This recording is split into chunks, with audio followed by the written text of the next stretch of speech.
What is up, everybody? It's your boy Lou Martinez, aka Big Chief Burrito, live with you on a Wednesday. Fireside chats with Big Chief Burrito. Hope everybody's enjoying this. I guess this is the last few episodes of the pandemic. Hope everybody had a fun time watching the impeachment proceedings today. There's a lot of stuff to talk about. Mandalorian just canceled Gina Carano. We're going to talk about that. A lot of things happening. But want to remind you guys, if you haven't already, to follow us and make sure that you are subscribed.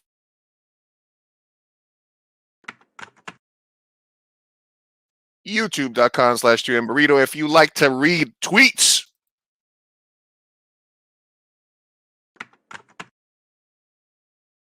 King Lou at Twitter. I make some of my most personal statements on Twitter. I'm just kidding. It's a fun time over there.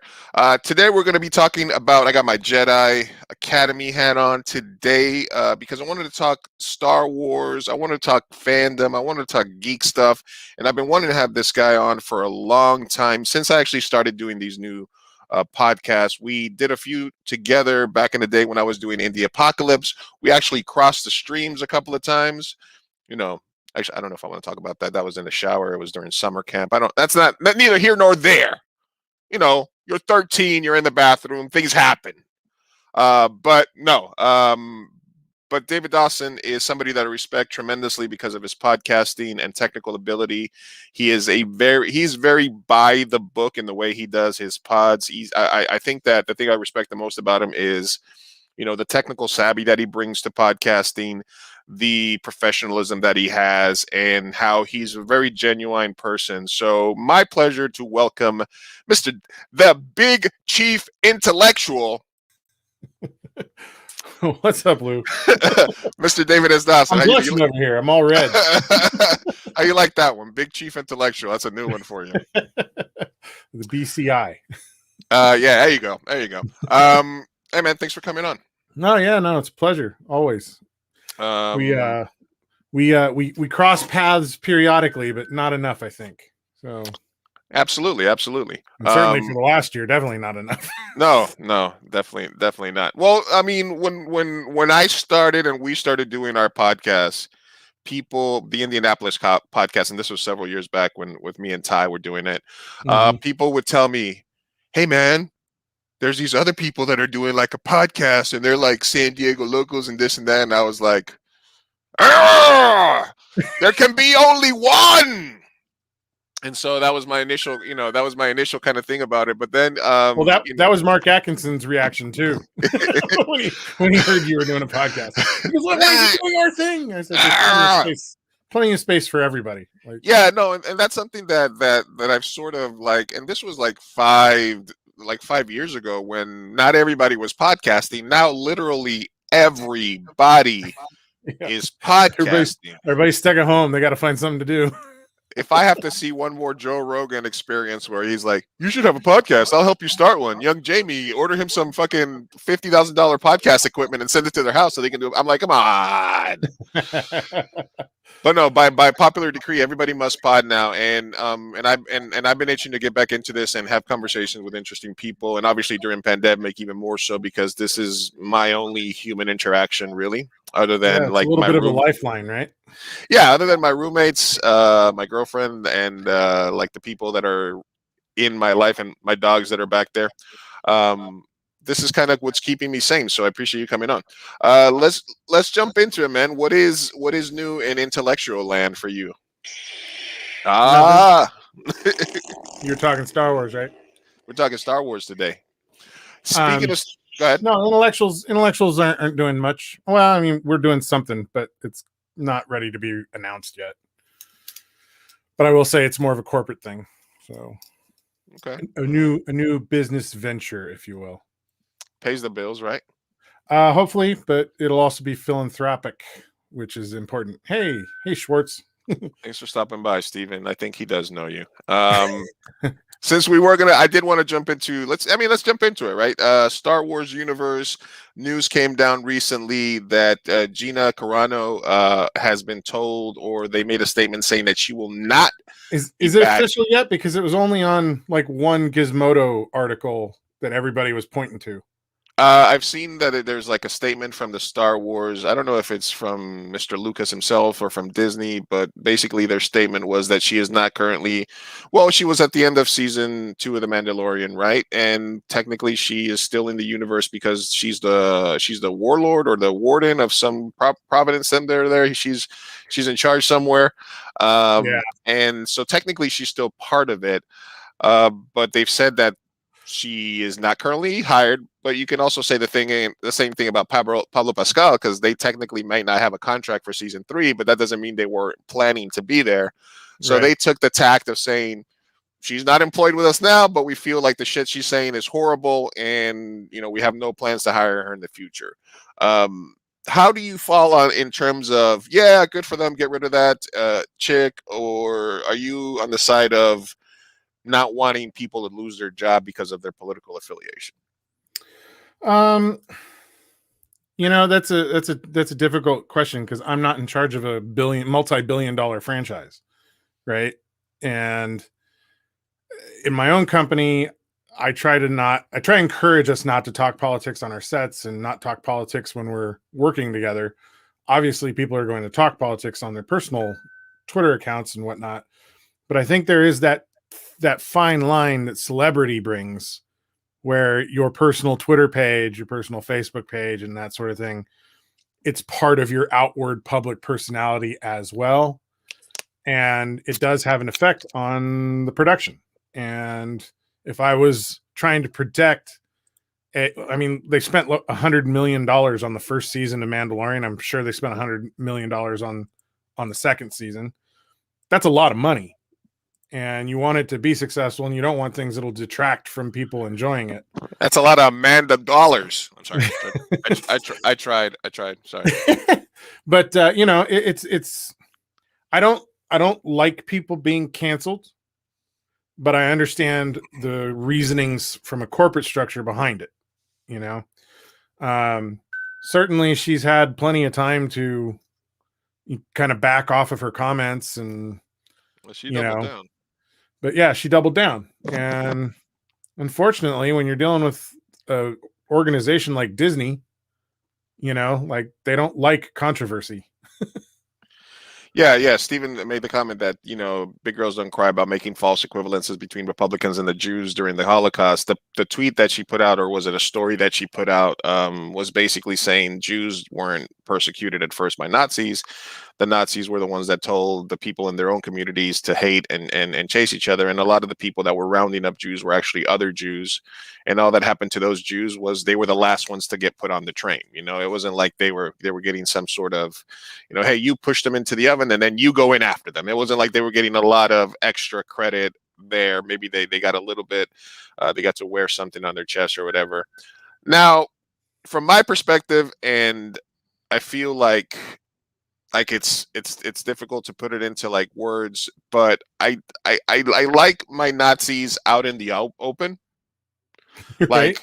Like I like to see, in my mind, I'm against a little bit about the canceling of some of these people or deplatforming, because I feel that some of them get pushed further and further into the shadows. Yeah, And you drive people further to the fringes when you do that. when I was in San Diego in the 90s, and I had friends in Santee, they literally had a Nazi across the street. There was like a full-on American History X giant Nazi flag in the back of their garage, Doc Martin boots tatted up, and we were some Latinos that lived across the street, and they were hip hop producers, and we would always beef because we would play in hip hop, they'd be playing hate metal, and I liked that I knew who they were and that they were very clearly there.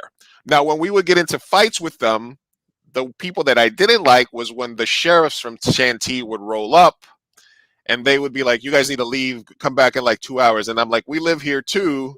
And they would always take their side. So I would much rather have my Nazis front and center where I can see them, rather than the Nazi that you don't know about that's in law enforcement, that could be your doctor, that could be somebody else, right? I mean, there's something to that. Yeah, it's the less we communicate, the more problems there are, period. And that goes in every direction. If you're not communicating with people you disagree with, then they're off doing things and you don't know what they're doing. You don't know who they are. And that's not a good place to be. It's good to have all that stuff out in the open. But again, it's a little different between feel free being a anti-Semitic person if that's what you want to be, but you can't also want to be on a family-friendly organization like Disney in one of the most popular programs in the world. Now, I will say this: if there is a show that could get away with having a COVID-denying, transphobic, anti-Semitic Trumper as a lead character, it would be The Mandalorian, because I don't care what you say, nobody is not watching Baby Yoda because of Gina Carano, right? Well, and that gets to the question. My friend Jen just sent me a message. She's like, "Where's the show going without Grogu?" We don't even know if Baby Yoda is going to be in the 3rd season. True. Now, what if Baby Yoda was anti-Semitic? But he looks so Jewish. What if Grogu was like storming the Capitol? Would we care? I think there's allowances for cute. Yeah, I guess. And then the other side of it is, Gina Carano was one of the first really major MMA fighters. She broke a lot of barriers for women when she started off. She's not a traditional, she's not a traditional. That's a good one, Stephen. Grogu is George Soros. Yeah, I could see that.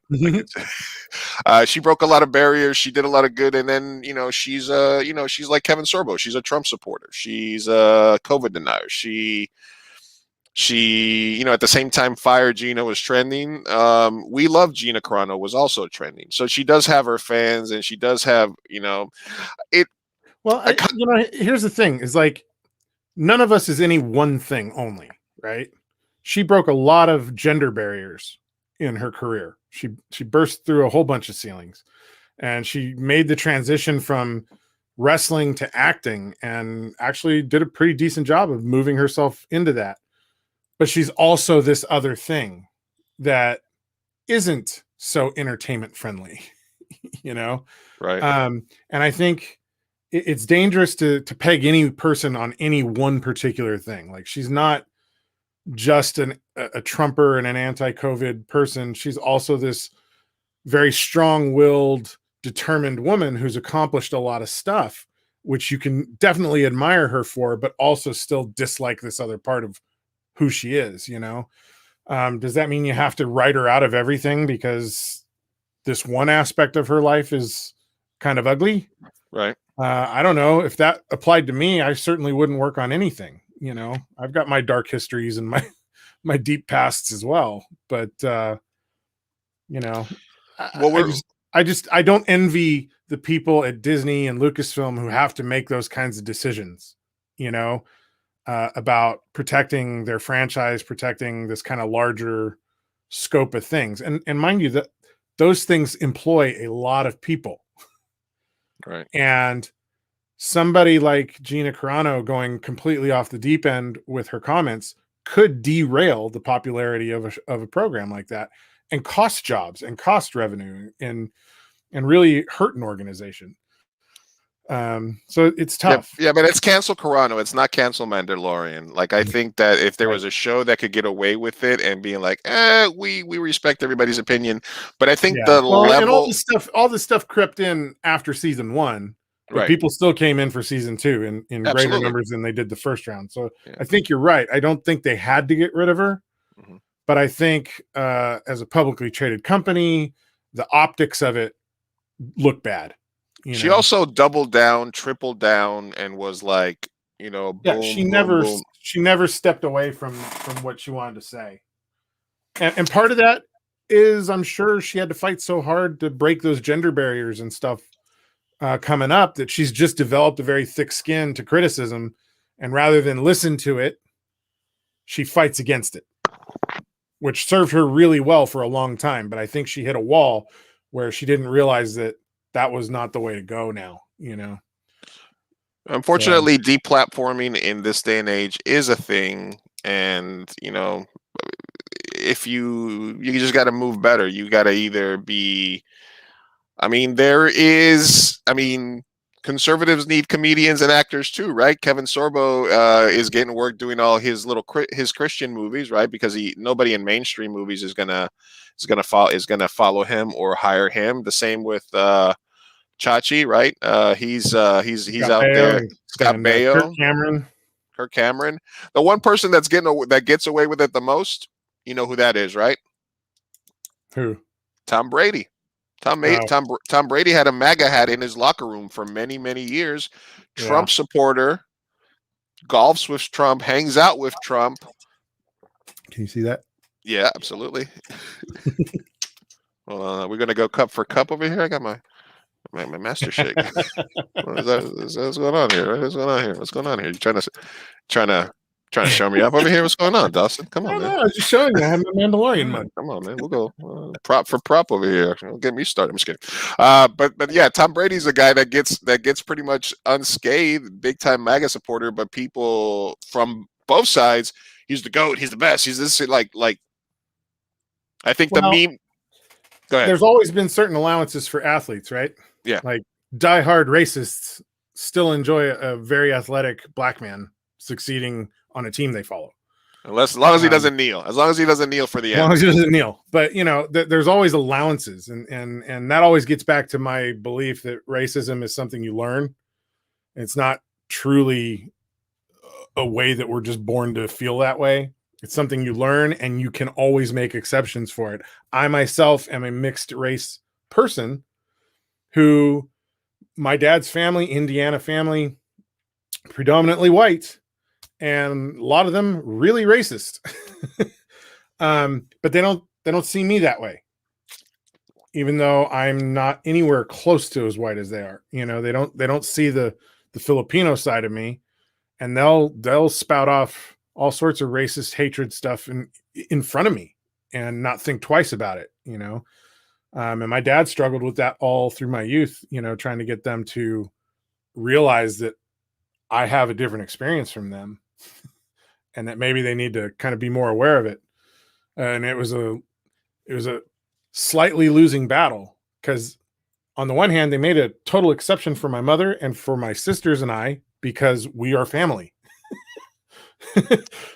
And then they'd say the most horrific stuff about Asians and Pacific Islanders, like, I love you, David. This guy's a complete, whatever.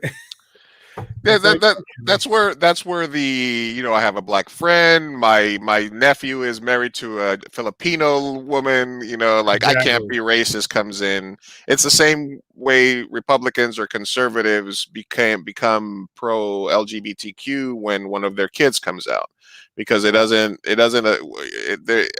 human species, we tend to not take shit seriously until it affects us personally. The same way people, unless they find out somebody has COVID or whatever. There's so many different aspects of it that you can bring up, but it is, I think our generation grew up with hardcore racist around us, and we were one of the in between generations where we were like, I don't feel like that. Like, you're telling me that I shouldn't like black people, but I don't feel like that. Like, you know what I mean? Like, yeah. And I think hopefully more and more future generations start kind of going away from that. Although, unfortunately, over the last few years where we were kind of going like this, it kind of went like, hey, we gotta.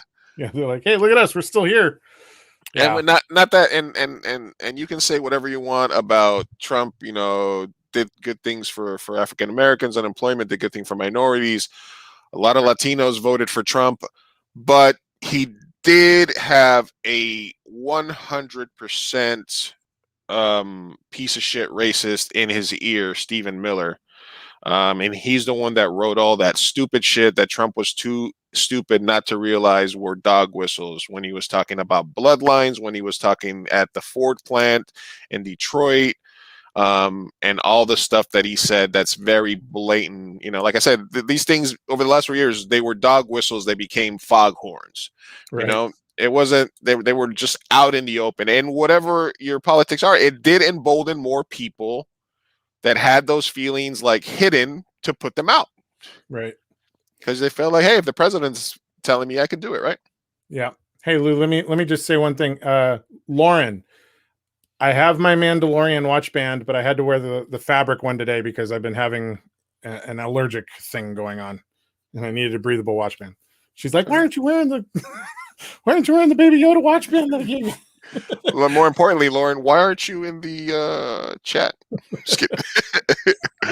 Hey, just remind everybody, we are live with David S. Dawson from the Intellexuals Podcast. It's spelled a very particular way because that's how he does it. It's intellect and sexual combined. Yeah. And intellect is sexy. And if you are watching, we are talking Star Wars. We're going to jump into the Star Wars uniform. Actually, I wanted to talk about kind of the things that are trending today, the impeachment trial, the Gina Carano canceling, etc. But I do want to let you guys know, if you guys are tuning in for the first time, I have a podcast stream. Sometimes I game. Make sure that you follow us on facebook.com/2am burrito so you get notified when we go live. I'm also on Twitch, twitch.tv/2am burrito.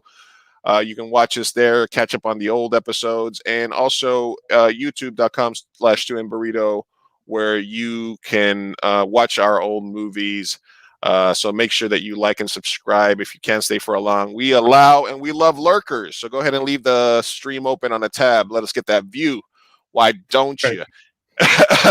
And so now that's an interesting thing. So I managed to get a bunch of my shorts onto Amazon Prime right before COVID hit, right? Okay. So I had a ton of views, like tens of thousands of minutes viewed on Amazon Prime. You know how much money I made last year on Amazon Prime? 17 cents. A little more than that. I made $36. 36 bucks from something like 60,000 minutes of viewing. Well, Amazon has the most it's the easiest vessel for anybody to be able to say, hey, look, my project is on a known name as a commodity. Although they just turned off the accepting shorts. But so they can cancel your shit, they can deplatform your stuff, they can show it, they can put it in front of people. Sometimes people look for the direct name, they can't find it. So I do know that they are also like a nightmare in terms of like the platform. So I don't expect that. Do you think that you would have made more money if you would have done the rental, where if you charge $2, Amazon gets $1, you get $1? Well, I've had a couple things up like that for a while, and you don't get very many rentals. No. So, I mean, technically speaking, this last year was the most I've made on Amazon. But can we get some intellectuals and 2am burrito love? Come on, man. Watch some of our movies and stuff like that. We're a couple of hardworking minority filmmakers. Hollywood says they're looking for more people like us to tell stories. So come on, go ahead. Get out there. Make sure that you guys support it. Make sure that you guys are following the Intellexual Podcast, the Intellexuals on Facebook, and subscribe to all of them as well. How are you feeling watching the videos? And I mean, because I did a deep dive once the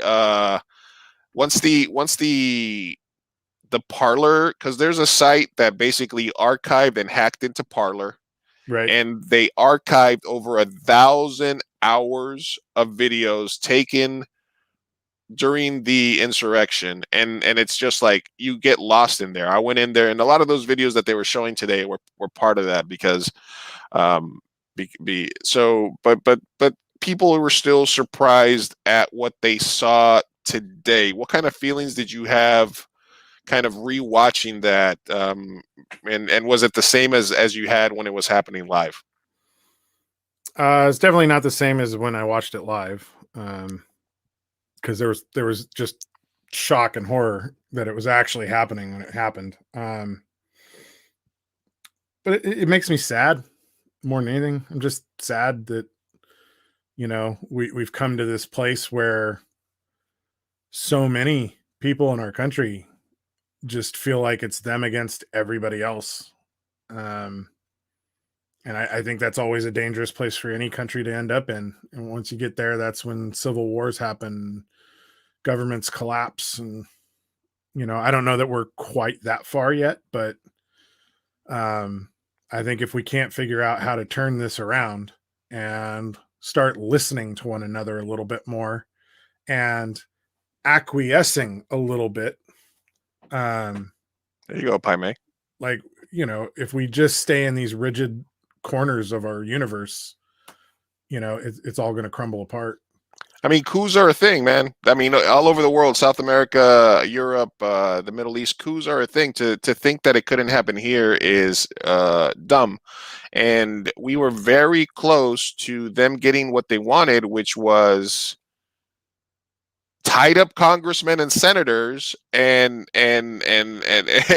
probably executions on live TV of prominent political figures, and the fact that the people doing it were just too stupid to have a cohesive plan in place, because you saw those videos where most of them were walking around like this. Most of them were walking around like if there was well, I think there was a mixture of people in that. There were the people who were the lemmings who just kind of got caught in the flow and oh my God, I'm inside the Capitol. This is amazing. I'm going to film it all.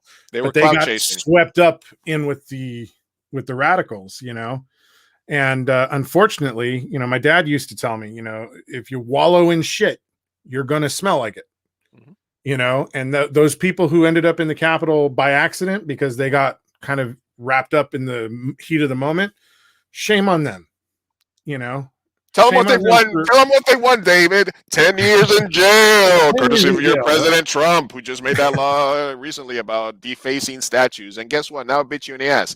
And even though they told them that he loved them and they were very special people, he had to very quickly moonwalk his ass away from them because he's like, he didn't pardon. Not one of them got pardoned. And they all videotaped themselves and videotaped each other storming the fucking Capitol. And they were so stupid that they didn't understand what they were doing, what they could have accomplished. And now I'm not saying that in a good way, but I'm saying that they were sitting there taking pictures of fucking documents and binders. There was a few people there that was trying to organize them. There were the people that were pro-cop saying no, It was like 17 different types of people with different mentalities. And you're right. The looky-loos, the people that were sitting there live broadcasting. It's crazy. They were beating on the cops with Blue Lives Matter flags. Yeah, they were saying fuck the blue, Hank Pence. They didn't know what the fuck they were doing. Yeah, they got stirred up. It was a mob mentality. Nobody was thinking straight, and I'm thankful that it wasn't worse than it was. The loss of life that's there already is bad enough, but if they had managed to get to any of the members of Congress, especially if they'd gotten to Pence or Pelosi, either one, AOC, but I mean, you remove the line of succession, you disrupt the ability then to actually old Trump's a millionaire, actually do the legitimate count of the votes. Trump could then have declared martial law. Absolutely. Right? Because, the vice president's been murdered and, the speaker of the house has been murdered. Martial law, locked it down. That's how dictatorships start. Yeah, absolutely. Let's catch up with everybody that's watching so far. Thank you, everybody, for tuned in. We're with Mr. David S. Dawson, and as I am now calling him, Big Chief Intellexual. Thank you for finding the stream, Lauren. Winning. Hi, David. Thank you. Margarita, thank you for stopping by. I'm appreciating the conversation. I have way too many stories to share about the escalating violent racist behavior of type here. Scary stuff. Stephen Sword says, what's the VIG? It's about a 1.5 points if you're friends. 2.5 if I don't know you. Inbox me, tell me how much you need, and I'll get back to you. All right. I know it's your movie. I'm sorry. Dimitri says, Dave Dawson. Yes, that's him. Marguerite.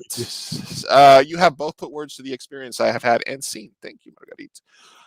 Lauren, you're very right. What the world needs now is love. Sweet love. Love, sweet love. Have fun. Do you think us here together today? Do you think anybody said have fun storming the Capitol before they started? No, probably not. Oh, I hadn't even thought of that. Yeah. I bet there you go. You got your one for the night. Hey, what's up? We're in the damn guys intense conversation. We try. Stephen Shore, it's so frustrating to see that they still have people leaning towards party and not people. Absolutely. And then Marguerite Baca, some of the violent, bitter nationalists are hooked on violence, bloodthirsty. For me, it's not safe to stop and try to reason or convince a lion not to kill me. I'm going to run like hell. See, the key with the lion is to not get into the cage with it. I think that's the main thing. I don't know how Right. Tiger King got so popular. Then Trump addresses to the crowd was that and then there's a whole tweet storm about like literally step by step the words that they use, the escalation of the speech, the hatred, like how diabolical it was structured, and what I gotta their say, I ultimate was goal. really impressed with the House managers today. The the way they structured the argument, the way they took you through a timeline from What's up, you Kurt? know from November all the way to January. It was really compelling. Um, Yeah, I like the timestamp and I like the different things, the pacing that they had. I really, if there was some cognizant, moral people, which like, even Reagan or Bush Republicans, I believe they would have been swayed. But yeah. these, the Republicans that are there are beholden to a huge percentage of Trump fans in their own state, and they're only thinking about their own thing. Well, I think the whole Republican Party's in a dangerous place. About 30 to 39% of their party are these Trump followers, and if they are to break away and become their own party, or the traditional conservatives walk away from the GOP, then you have two incredibly weak parties that'll have a hard time winning anything. So they've kind of dug themselves a grave that they're just going to have to lay in for a while till they can figure out how to fill it back in without burying themselves in it. Um, it's Absolutely. tough. I grew up a Republican, and I grew up conservative values, and I respect so much of what they're about. I believe in fiscal conservatism, and while I believe in pro-choice, I completely understand pro-life and why that's important to the people who want to hold on to that. It's difficult, and again, they've gone so far to the extreme in what they've allowed to become the norm for their party. It's really difficult, and the Democrats are being accused all the time by the far left of doing centrist politics too much, like trying to cater to the Democrats who are a little more to the right. But I think that's what makes it a healthy party, is that they're trying to listen to the whole voice of their party, not just the furthest fringes of it. In general, I'm not a fan of the DNC just because they did Bernie dirty so many different times, Absolutely. I'm not saying they're great, but I'm saying no, the no, party as a whole is a bit more healthy because it does listen to a bit more of its yeah, constituents. absolutely. The my issue with them is that they're also beholden to like big money donors, and they do want Well, everybody in politics these days is, and they and do that's unfortunately. they do have a vested interest in maintaining the status quo, in terms of like making sure nothing changes too radically. Well, I So mean, getting back to our discussion with Disney and Gina Carano, it's kind of the same thing. It's $1 billion effort to run a presidential campaign. It's a massive financial undertaking to try and get into office, and you're going to throw your money where you think it's going to win. And it's tough. It's tough when money becomes the driving force behind politics. Be it because campaigns just cost so much, or because special interests get too much of the pie to control. Yeah, I don't know. It's just I don't know how we get out of this thing that we're in. No, yeah, you're right. It's more conversation. It's people listening to each other. It's people having civil discourse. I don't know if the answer is to deplatform everybody that we disagree with or that the majority of people disagree with, because you never know when you're going to find yourself on the other side of that coin. The same way where I think it's short-sighted for Republicans to say there's no way they want to convict Trump, even though he's out of office, because one of the things the House manager said that was correct, which is that's just basically saying that your last 6 months in office, you can do whatever the fuck you want Right. because once you're out, you can't be prosecuted for that. And that's incredibly short sighted because believe me, they will be a Democratic demagogue type, popular figure in our lifetime Yeah. The that pendulum may, swings both ways. yeah, you wait till AOC's president. Huh? Yeah. Huh? Yeah. AOC for president, baby. Let's do it. Catching up real quick. Another one from Marguerite. The only thing that I've seen turn these people around is either one, having a POC lift Person them, of color. personal color, a POC lift them out of some kind of trouble and in place of needing the kindness of a person of color, or two, a reformed white racist who leads them out of the tribe. Interesting for you. Interesting comment there. I did a pod. One of the first ones that I did was with a friend of mine, David, who was a full-on skinhead for about 20 years. And we talked about the origins of him being radicalized into the skinheads and essentially how he started, sort of learning to sort of accept people. And I was like, how come you didn't hate me? And he was like, well, you're a funny guy. I was like, all right, well, shit. I need. They So can make if exceptions I, to anything, exactly, you know? it's usually comedy, athleticism, or porn. Right. Because they'll, you know what I mean. Like it's definitely kind of one of those things. Hey, my nephew's in the chat today. What's up, Diego? Thank you for stopping by. Jen Dickey says hello. Says hey, y'all, doing great. Thank you for stopping by, Jen. Enslaved by Vegetables. They screwed over Bernie and Tulsi. Absolutely, they did. I love that username, by the way. Enslaved by Vegetables, that's my boy Kurt. He's an incredible artist, a musician. Look for him under his name, Kurt Grewan, or Enslaved by Vegetables on YouTube. He does a lot of the music for 2am Burrito projects recently. I say, hey man, like that intro music, that's him. So everybody make sure you link up with Enslaved by Vegetables. He will only charge you a little bit for music. And then Lauren Dillella, don't want to mess that up. Quote lyrics from the Glamour: know when to hold them, know when to fold them. Yes. The best time to fold them is right after you get them out of the dryer. It'll make your life easier. That's pro life hack.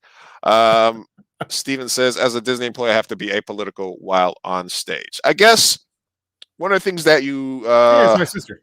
hey, thanks for stopping by, Teresa. And my nephew. Cool. And your nephew. I guess one of the things that I talked to Merrick about this, and I talked to Randy Davison about this, was, we have an open ethnicity policy. We try to stay, what do we grow up with? Don't talk politics or religion at the table, right? Yeah. And that sort of extends to the film set. And I asked them a question and I posed them, hey man, if you're on a movie set, I asked Merrick this, hey, you're on a movie set, you're on a project, and the producer shows up and he's like full on red MAGA hat, like spouting this and that. Like, at what point do you just say, man, this is just a job, I'm just going to get through this, or would you walk away?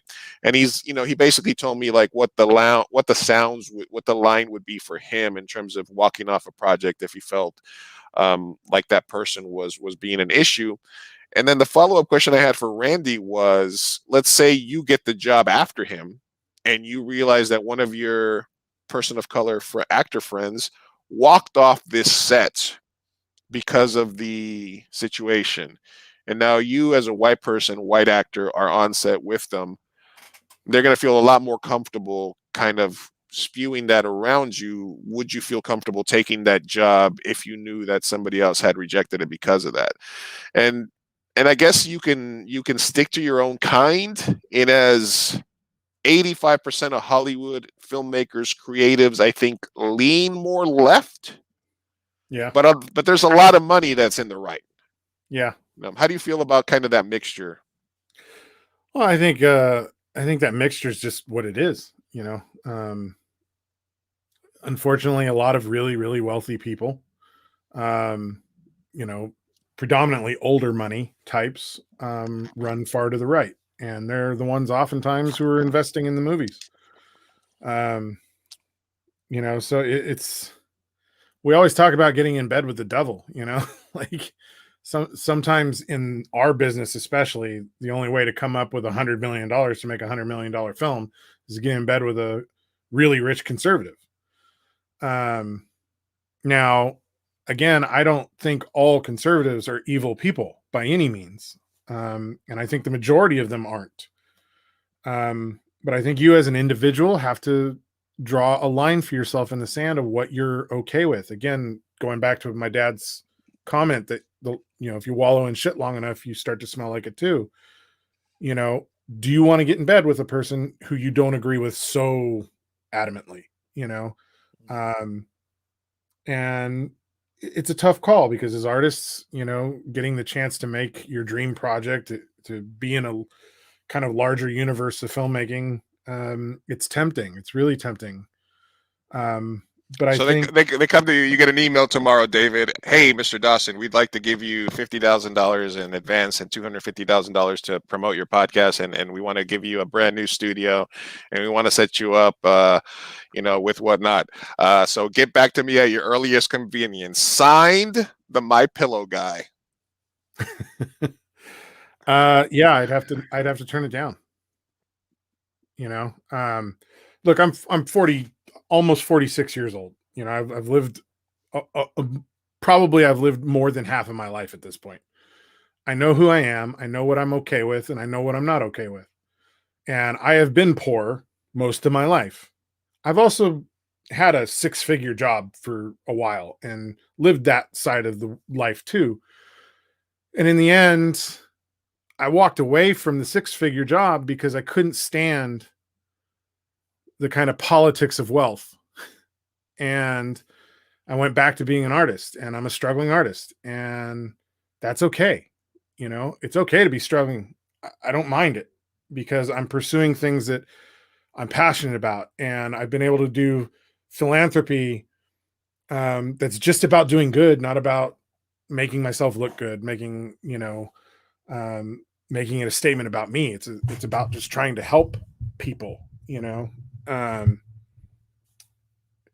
and me both, man. I worked 70 hours a week before, and I was making money. Everybody's got to come up to that line and decide whether they're willing to cross it or not. But if you do choose to cross it,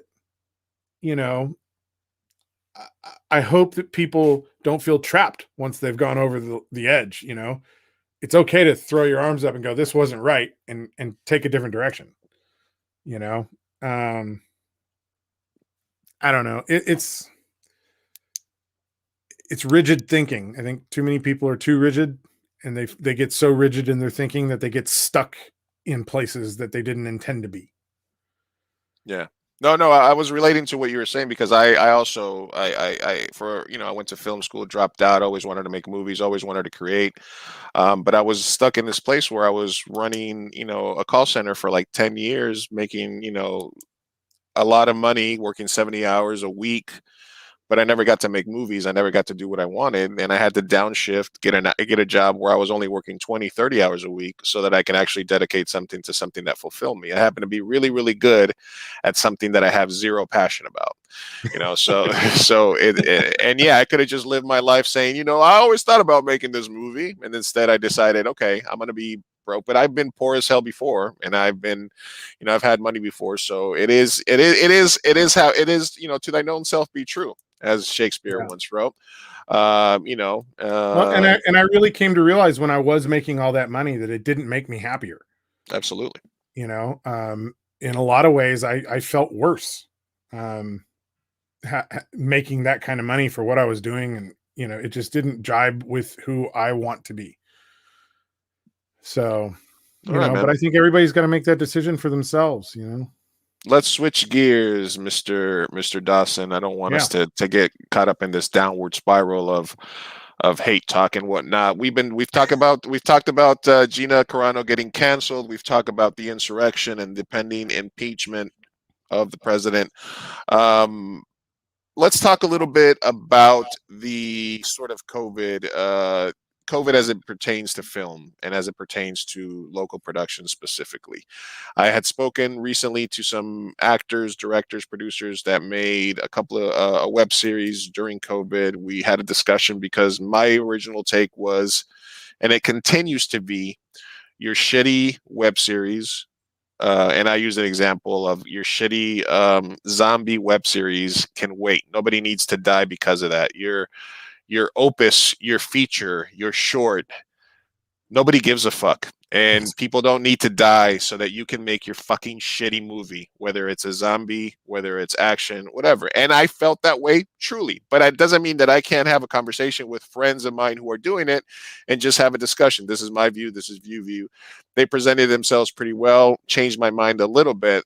And the reason I use zombie web series is because if you type in zombie web series into YouTube, you will literally burn your computer because there's so many of them. And you don't need to make any more. The Walking Dead exists. Fear the Walking Dead exists. Romero exists. We don't need independent zombie movies anymore. Right. We're good. We got enough.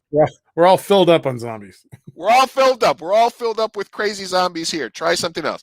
Side rant. Yeah. Do you think it's possible to step onto a set safely right now? I have not stepped on a set that was not mine during COVID. And my little team of filmmakers, my primary team that I make movies with is my bubble. So we could be doing stuff all the time, but we don't feel like that's not a good example to set for people because they don't know our situation, that the 5 or 6 filmmakers that all live in. You don't want to come off as Gavin Newsom with no mask at the restaurant. Yeah, even though everybody might be safe. Yeah, even though we're all one unit, nobody watching our movies is going to understand that we live as a single unit and we are a little bubble that protects each other, But this kind of financial new venture that we're going on has required some shooting. But we've been keeping the crew down to 3 people, and a single talent on screen. And absolutely, it's and we've had to fight with our business partner a little bit, to make sure that we're doing things as safely as possible. And I wear the face shield and I got the masks, and there's ways to do things safely. My rant about the local film industry specifically, and I only feel comfortable doing that with the talent because I'm paying the talent to do it. Yeah, absolutely. Like I said, my initial rant was that if you have a budget and you can have a COVID compliance officer and you can do things and you can have personal protection stuff and you can do this the right way, then there is a way to mitigate issues, right? But if you are doing this with 0 budget and you're asking people that like, hey, quarantine, just be honest, we're gonna take your temperature, just you been to any orgies or something that we should know about? Like, it's not like this very precise thing, it's very loosey goosey. And if you are getting somebody to come work for you for free during a fucking pandemic, then in my mind, you are a lower level of filmmaker. And I've seen the BTS photos of people where it's a room full of people and they're like, hey, look, we made a feature. We made a feature. Go fuck yourself and your feature because nobody gives a fuck about it. Nobody needs to die. All right, rant over. Sorry. Calm down. No, it's day 3. I'm just disclaimer. It's day 3 without soda for me, so I'm a little cranky. Rant might come out. I might be a little bit hot. I might be coming in a little bit hot. Day 3, no soda, but I'm gonna stand by my words. No, and I agree with you. Like, I don't think, and I've had this conversation with Larry Poole for the last 6 months. I don't feel Larry, I'm gonna shake your hand for 85 seconds until it becomes uncomfortable. Pool. I know that guy. Yeah. But I don't feel it's not. You're lacking a sense of responsibility. you know, by bringing people together for something they're not getting paid to do. And, you know, like you said, like there's no rush to make that no budget film. You know, it's not like there's film festivals that are worth sending it to right now anyway, since nobody can sit in a theater and watch it. Right. You know, That brings me to another point that I wanted to bring up with you, which is, and again, when things come up, I feel a certain kind of way about it, and my initial thought is to react and immediately rant about it. But then I like to try to take a step back and sort of evaluate why I feel a certain way. So Terry Ross is an established filmmaker.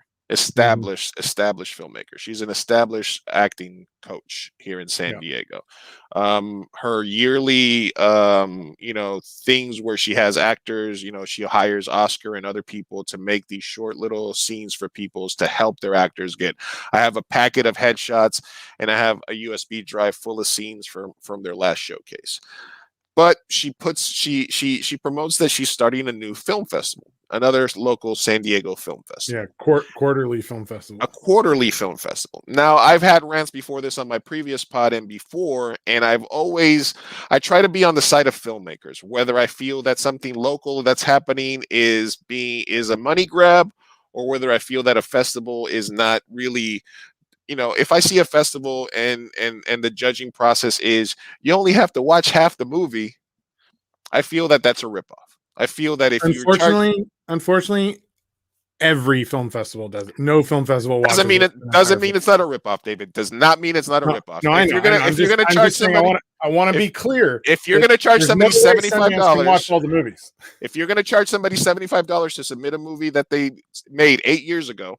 If you're gonna charge Sundance prices, then pay somebody to fucking watch the movies, or don't run a festival. I don't give a fuck if every film festival on earth does it.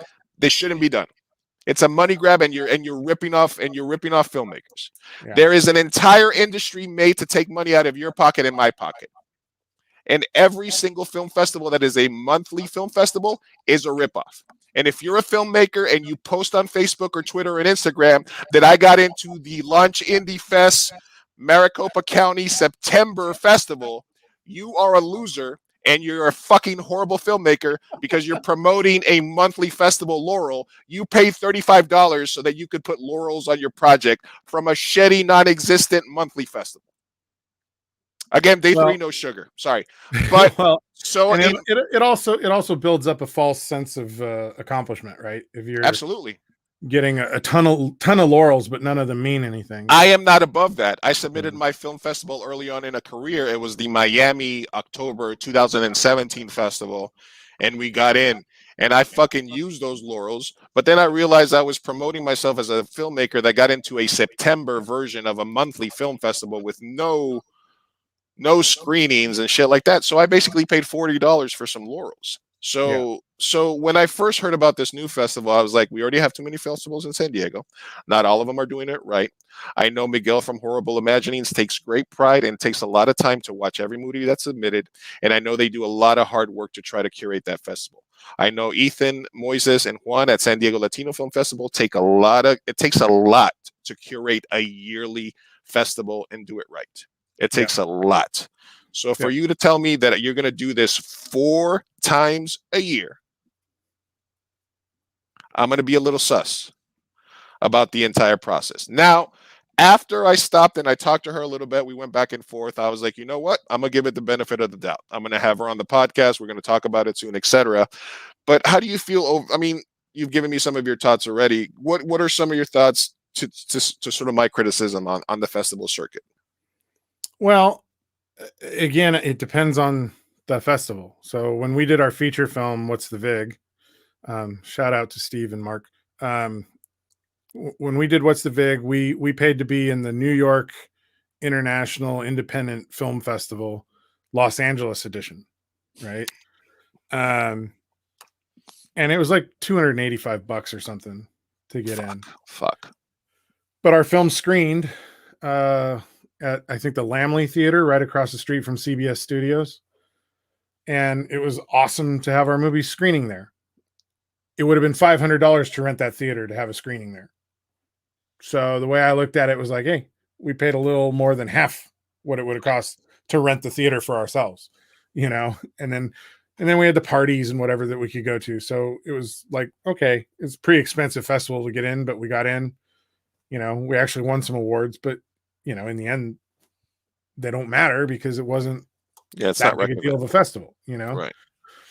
I think I don't have anything against the monthlies and the quarterlies as long as the filmmakers understand that they're applying to those for a certain reason and for a certain level of recognition that most likely won't advance their movie making career anywhere, but at least can maybe make some of their actors feel good, some of the crew feel good because something they did got a recognition of some variety somewhere. And it's hard to get recognition at the bigger festivals.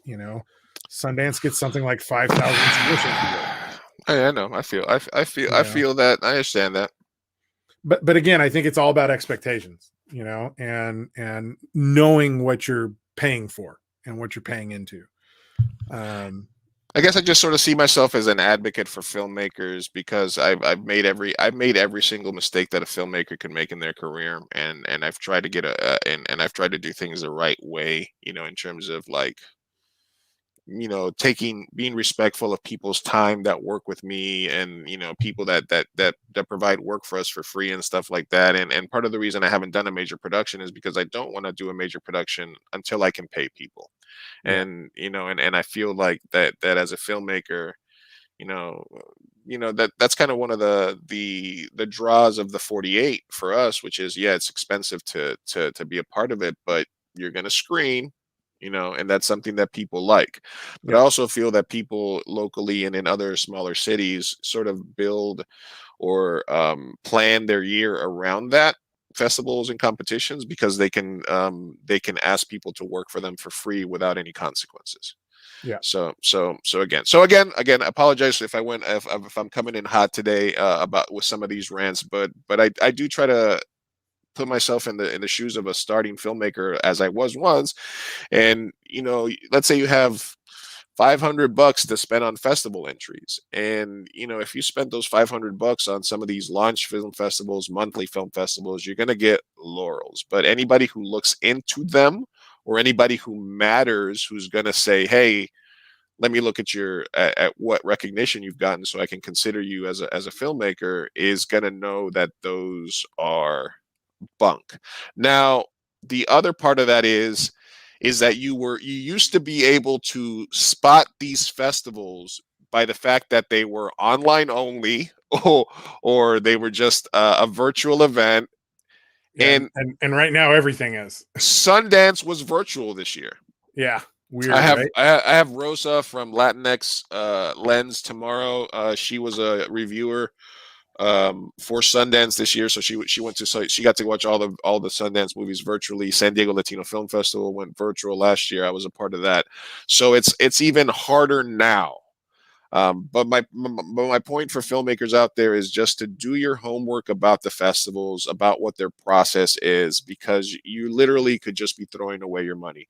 There's festivals that will take your money and only watch half of your movie, and throw it away. There's festivals that will straight up just give you laurels if you pay them, and they'll have a miniature event in a bar somewhere and just nothing. And then there's legit festivals, which you will only get in if you deserve it, or if you are in the top echelon of filmmakers. And that's where I want to be myself. Well, and I think the other thing too is laurels aren't going to advance your career. Nope. They look good on the poster. Networking is what's going to advance your career. And the right festival can lead you to a networking situation. Excuse me. The wrong festival is just going to give you a laurel that doesn't mean anything. Yeah. Now, again, I don't necessarily want to call them the wrong festival, but if you just want to do something that gets a laurel to make your crew and your cast feel good because they volunteered their time, I got no qualms about that. Laurel it up, and enjoy the hell out of having a bunch of laurels and making the people who worked for you feel good that there's some sort of recognition for the work that they did, But to your bit, if you've got $500, my suggestion would be four-wall a screening and invite the hell out of every rich person you know to come watch your movie and turn it into a networking event to try and raise money to make your next movie. That's it. Are you similar to what we did on Night of a Thousand Burritos, David? Yes, I admired you for doing that. And that's what we did with What's the Vig too. You know, we did an initial screening. We rented out the theater there in Del Mar, you know, tuxedos and the whole bit, and showed our movie and invited a bunch of people who had money. And we actually took several meetings afterwards for several months that were going in a pretty good direction that might have ended up in some investment, except my dad died. Guess what? You can rent an AMC theater for $100 right now too. So, right? So Exactly. you know, one of the post-COVID things is that theater rentals are going to be cheap for a while. Yeah. So you know, if you want to put on an event, I mean, when we did Night of a Thousand Burritos, we had a few movies that weren't getting any festival love, and I was like, you know what? Fuck it, we'll do it ourselves. We'll do it. And that was a great night. That was Yeah. It was a lot of fun, and you know, the movies were great, and you know, I can't think of a better way to honor the people who made your movies than to give them the experience of seeing it in the theater. Sold out the MoMA. Yep. We're talking with Mr. David S. Dawson. I've gone on a couple of rants. We've talked about the canceling of Gina Carano. We talked about the impeachment trial. We've talked about COVID protocol on set. We're talking about film festivals. But the main reason that I wanted to talk to you today, Mr. Dawson, is I wanted to talk some Star Wars. Okay. So let's get after it. Let's just do a quick transition. That's right. That's so I remember where I have to edit later if I want to just cut out this bit. All right, so I'm going to give you my Star Wars hot take right now, okay? Okay. This is something that I've been cultivating for the last couple of months, and something that I was going back and forth with, and something that I thought about the Star Wars universe. Rogue One is the best Star Wars movie. I agree. Bar none. Original trilogy, prequels, third trilogy. Yeah, if you can separate yourself from nostalgia and just focus on the film, I think it's absolutely the best. It's got the best Vader. It's got the only badass Vader. It does not have a Hollywood ending. Nope. Jyn Erso is an incredible protagonist. It's even got a better robot than any other Star Wars. It's a better robot than BB-8. It's a better robot than 3CPO. It's a better C-3PO. That's better robot than R2-D2. It's got a better ending. It's structurally better. It's got a better B story. It's visually stunning. Well, and honestly, it's the only Star Wars movie that I think feels like a war film. It feels like a war film. It has a brief moment in Attack of the Clones where you get a kind of war deal, but it's so early 2000s CGI that it feels like you're watching a video game. There's none of this like man, that's the OG lightsaber duel. That's the that's how can somebody watch that and be like, oh no, Empire Jedi is the best movie. Oh, you're blasphemous. Fuck all of that shit. Rogue One sits at the top of my Star Wars universe. And you agree? Yeah, I can agree with that. What's number 2 for you? That's where Empire would then sit for me. And then as far as the rest of them go, I can tell you that Attack of the Clones and Phantom Menace are tied at the bottom. Really? How about Solo? Solo was fun. It wasn't a movie I felt we needed. A lot of fan service in Solo. Yeah, which I have no problem with. I have no problem with fan service. I feel like if they wanted to make that Solo story, they should have spread it out over 3 movies. The first movie when he's on his home planet and you see him as a kid, like actually living on the streets. That's just barely touched on in the Solo movie. I think that could have been a whole film in and of itself that ended on the cliffhanger of him joining the Empire. Movie 2 could have been a badass war film where Han Solo goes through some real shit Absolutely. and Saving Private really Solo. learns how disgusting the Empire is, and he wants nothing to do with them.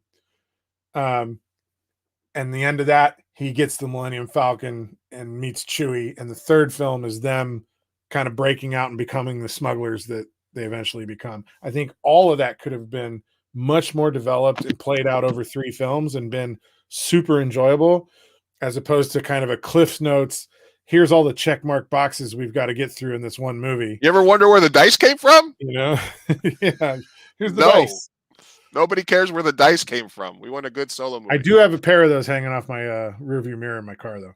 All right, let's catch up with everybody that's been commenting so far. I went off on a run that we were talking about here. Lauren says big things are about to happen in the world of Dawson. I believe that because the guy's he's a humble guy, he's an honest guy, and he's a talented guy.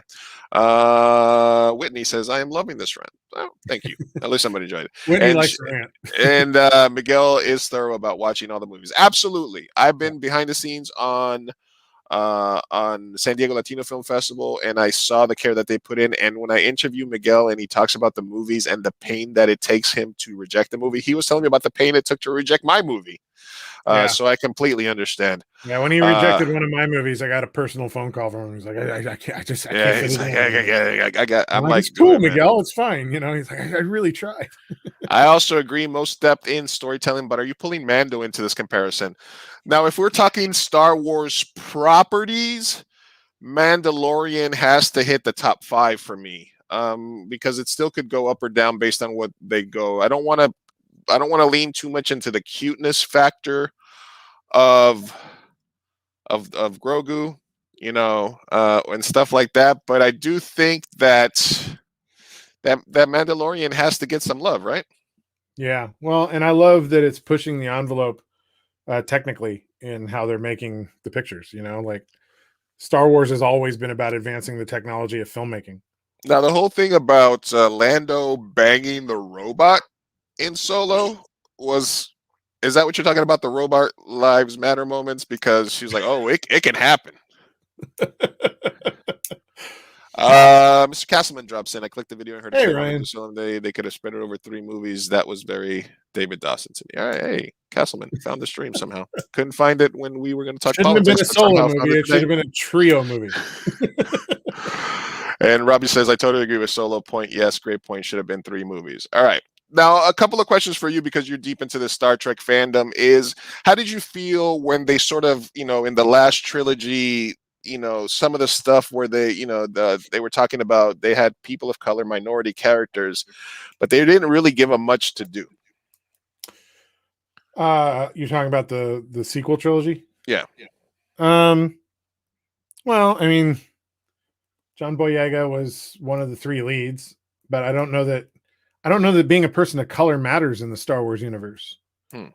Since they're surrounded by aliens of all sorts of colors and stuff, you know?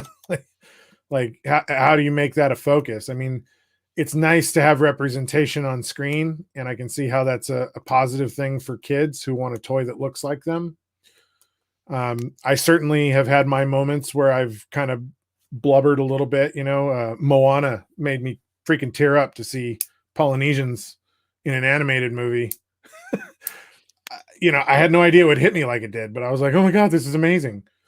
You know, and even something like Hamilton. I was watching Hamilton with my nephew. He's 11. And the guy who plays George Washington in Hamilton, according to my nephew, looks a little bit like me, right? And it made me pause because, you know, I was a theater major, but I never allowed myself to be an acting major. I was always an acting minor because I didn't see roles for someone who looked like me on stage. They just didn't exist. And to suddenly see somebody playing George Washington who does kind of look like a younger version of myself is crazy. And I maybe would have embraced being an actor earlier in my life if I'd had that kind of ability to see the possibility in me being in that space. But I didn't see it when I was younger, and I didn't think that was something I could do. And that's probably a limitation of my own imagination for what I could accomplish in life. But It's also what's You got know, put in. It's also what's been being put in front of you since you were a kid, where you were saying, "This is the hero. This is the hero. This is what the story is about. This is the type of people who matter."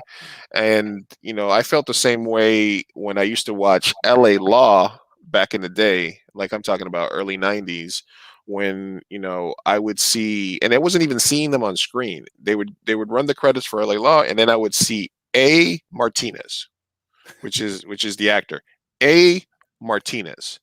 And even seeing that A. Martinez, which is my last name, on the credits of a major TV show was the first time where I was like, whoa, okay. yeah, And then later on, I don't think we realize how brainwashed, or not brainwashed, but how indoctrinated we are into what a movie is until we start questioning it later on, right? yeah, yeah. I I don't want. I would never pass up a better actor for the exchange of a person of color in a role. But all things considered, I think I should be looking at the quality of the acting first. Now, if it's between two really great actors, I may lean towards the person of color just to provide the opportunity. Um, but that's got to be because they are on par with the person they're competing against. I don't think the decision should be made purely because we want to put people of color in a position. Like when I'm writing a script, I have an idea for who a character is, but I try not to imagine that character as a particular race or religion or whatever. I want whatever actor I decide suits it best to bring those aspects to the role on their own.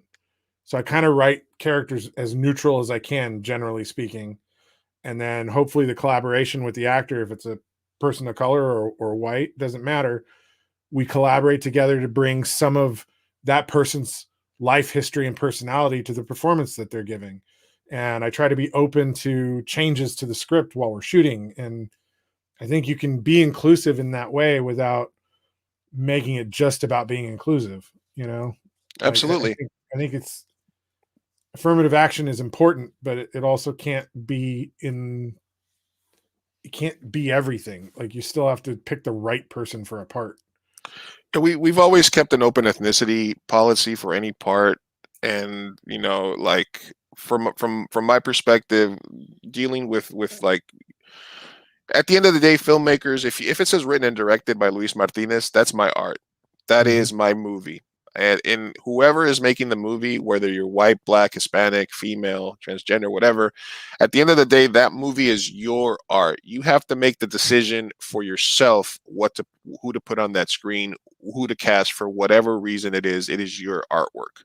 Mhm. But I feel that for me to feel clean about the process, I want to make sure that I at least am, if I'm writing a character that is of a certain marginalized group, that I at least allow myself to learn and to reach out to people of those groups to see if there's talented actors in those fields, to pay those part. Now, I don't believe in the extreme of saying you an example. I believe her name is Sia. She made a movie about autism recently, Mhm. and she got shit on the day her trailer came out, like nonstop, because the actress that she picked to play the lead person who was autistic was not autistic. Autistic. She Yeah. might have been on the spectrum, and she went on to say there's like 15 other people on the spectrum in the movie, and I did my research and this and that. Would you guys please watch the movie before you shit on me? Right. And as a filmmaker, I felt her pain, right? Because you don't know what's in her heart or what she put into watching the movie. She could have made mistakes, but it is her movie. As the uncle to a 6-year-old nonverbal autistic child who had a steep learning curve about what autism is over the last couple of years, I try to put myself in that place where I got angry, but yeah, I want the representation, but if you can only, like I said, like Margarita's heard me say this, if I'm only allowed to play sexy chubby Colombians, then I'm not an actor. I'm just playing myself, right? You Right. know, if that's the only role that I can play, then there is no such thing as acting. Right. You know, Well, I mean, Eh, look at Tom Hanks and Forrest Gump. yeah, absolutely. You know, like, okay, he obviously doesn't have a speech impediment. He's obviously not slow, um, but his performance was outstanding, and that's what acting is. You You know. know, and the flip side to that is that acting started off as straight white males being able to play other parts. Being able to play make believe. That's what acting was. That's what Being able to get filmmaking in drag. that they'd be able to get in drag. They were able to play Mexican people. They would play black people. Hey, we got a black character. Hey, bring the shoe polish over here. Like there's no, you know what I mean? And the history of filmmaking is so short, and that you can't take away some of these performers. The Last of the Mohicans, he wasn't an actual Native American. He didn't fight in the war.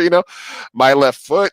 There's iconic Oscar-winning performances of people that were playing characters outside of themselves. So that's where the line is for me. I understand. I think as a filmmaker, as long as you're open to learning more about yourself and about learning more about the parts that you're writing, and you're open to sort of, you open that up so that somebody can surprise you. And so you can say, I want this person in my movie. As long as you're doing that, I feel clean about the final decision that I make. Keeping in mind that historically there's been marginalized people like ourselves and other people that have not gotten those roles. The same way I can say 1% of directors are Latino that get big budget movies. There's Robert Rodriguez and a handful of others, and boom, how can I get in that mix, right? So that's kind of where I stand. How you feel, David? Yeah, I like inclusion. I believe it's important to have inclusion and representation. I just think you have to be careful about making that the driving force behind what you do, Yeah, because absolutely. it'll also be a detriment to getting your film to be the best it can be. But Yeah, if you're Ruby making Rose wasn't gay enough to play a lesbian. She was bisexual, but they're like, no, she's not gay enough. right, People are going to get mad. They think, we've talked about deplatforming and stuff. So people are going to get mad at you no matter what. So, like I said, I for me, used to joke around that I'll know I made it when people start to hate me. So absolutely, man. I made it really fast, apparently. Everybody loves Mr. Dawson. That's not true. And then you got the different fandoms that are going to get mad at you no matter what, right? Like there's different fandoms, different things, different people that are a fan of this and that. Then there's those Oh arguments. well, obviously you're familiar with how bad Star Wars is. Star Trek is in just the same boat. So um, I had one other. What did you? Okay, let's talk. Let's talk the last trilogy here for a second. What did you think about two different moments? The fact that they introduced fuel as like a major plot point in the in the final movie. It was like, we don't have enough fuel for 6 movies. We don't hear one thing about a gas station, or now all of a sudden there's Sunoco stations in Alderaan where you got to stop and fucking refuel your shit. Um, and how did you feel about that Leia, force, like, reverse time, space floating, no need for oxygen moment as well? well, on that front, 16 seconds. Human being theoretically can survive 16 seconds in the vacuum of space. Really? So I'm okay with the idea that she was able, and she was messed up when she got back, obviously, because she was, on the hospital bed for almost the whole rest of the movie. Right. Um, so I don't have a problem with that, and I get what they were trying to do, because they were setting her up to be the one who finishes training Rey in the third movie. Unfortunately, they didn't get to do that. So that moment just kind of exists, in this kind of weird period of time now, without getting to see how badass she could have been. which I think would have been amazing. It would have been amazing to see, full on Jedi Leia training Rey. I think that would have made the third movie have a whole different dynamic. Absolutely. But unfortunately, we'll never get to see that movie, and we were left with what they had to do to finish the trilogy out with what they were now given. Right. They were handed a tremendously divisive second film that they had to follow up, and they had to deal with the fact that they lost Leia before they could make it. Yeah. So it is what it is. As far as the fuel thing goes, if you watch the Clone Wars cartoons, fuel's an issue in those. There are fuel depots and stuff that are attacked, to try and limit the ability of the Empire to do what they're doing.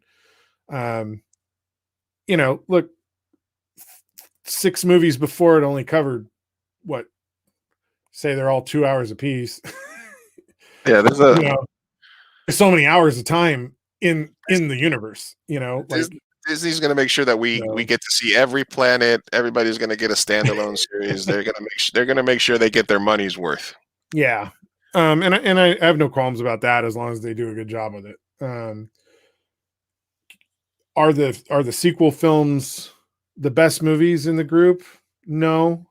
And I think that is partially on Kathleen Kennedy's shoulders, because I think she allowed a sequel trilogy to proceed forward that hadn't been fleshed out yet.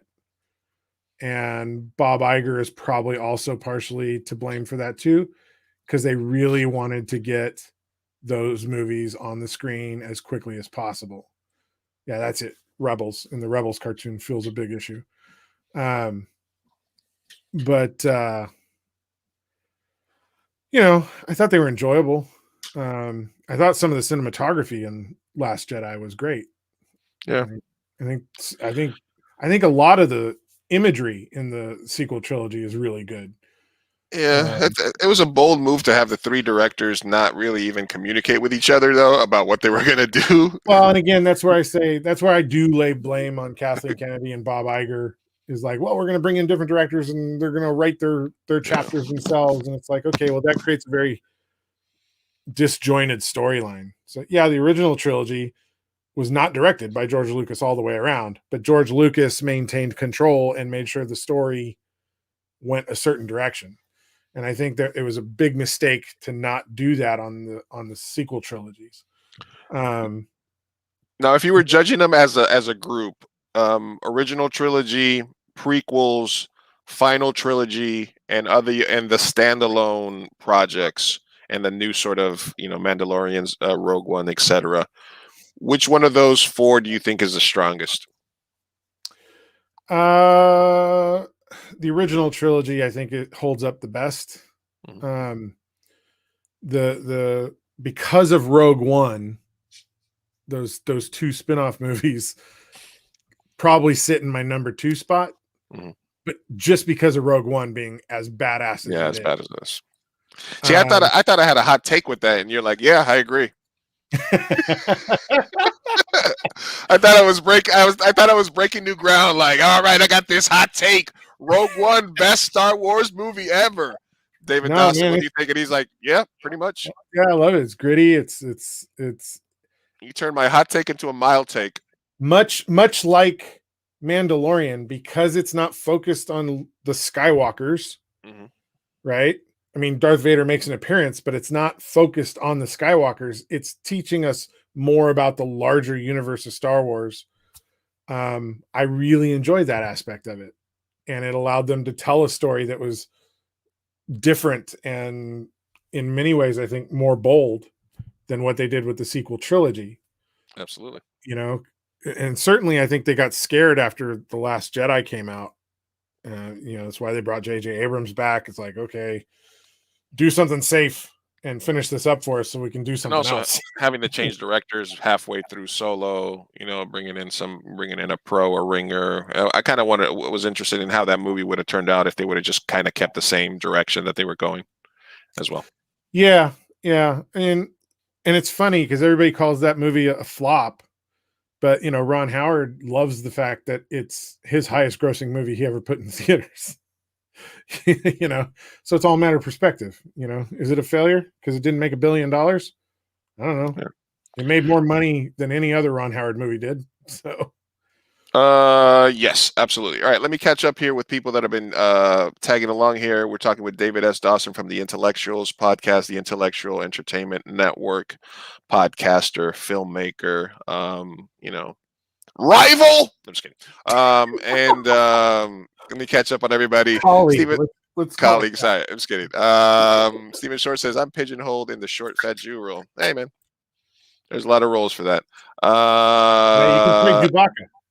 Lauren said what she was talking about was all the moments setting the oppressed robots free in Solo. Okay, yeah, I agree.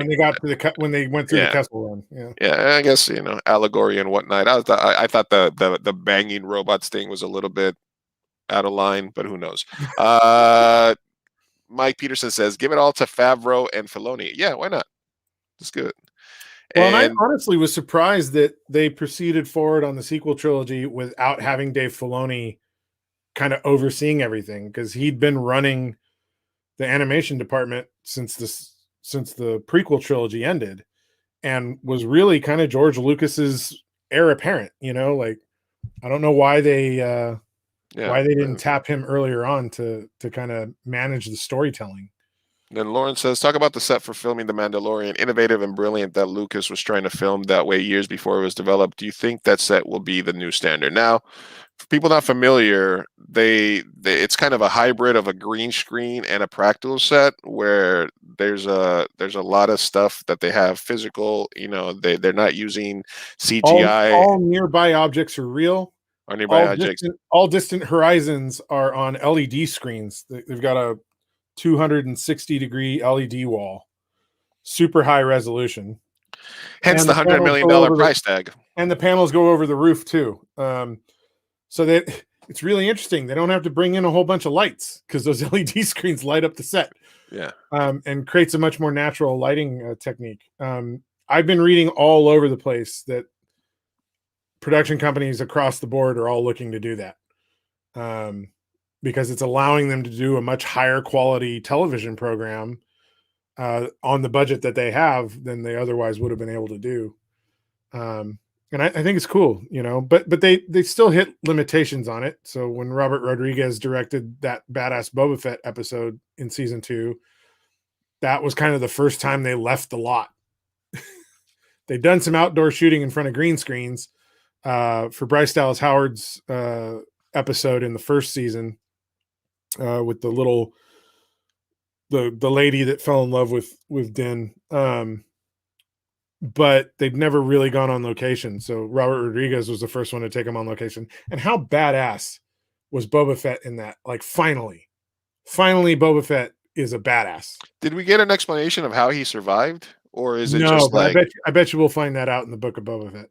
Okay, that's. I mean, because I think the Book of Boba Fett, then the Obi-Wan. There's a lot of shit that's happening. That's coming. They're bringing Anakin back, I think, for something as well. You're bringing Anakin back for the Obi-Wan Kenobi series, and all I can figure is those will be flashbacks. Nice. It'd be really cool. It'd be really cool if they do flashbacks to the actual Clone Wars, and we get to see those two do their thing in that. They don't have to edit on reflective surfaces. I'm not sure what that means. When the robots are rolling around, lighting equipment and stuff reflects on all. Okay, that makes sense. Classically, they've had to go in and airbrush that stuff out on 3PO and whatnot.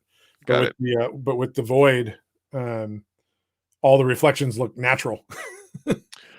We are live on Fireside Chats with Big Chief Burrito on a Wednesday. I know Wild Wednesday, Wacky Wednesdays with Dave and Lou. I'm just kidding.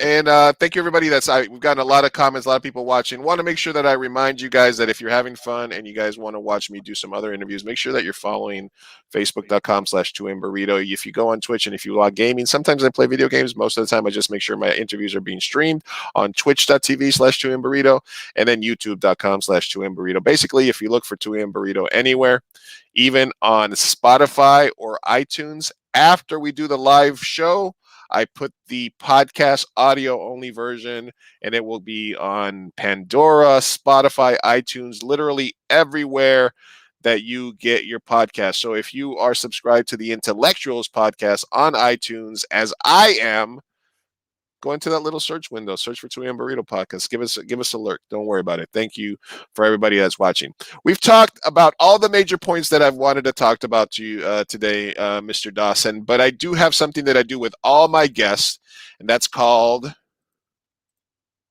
the bracket bit. The bracket bit.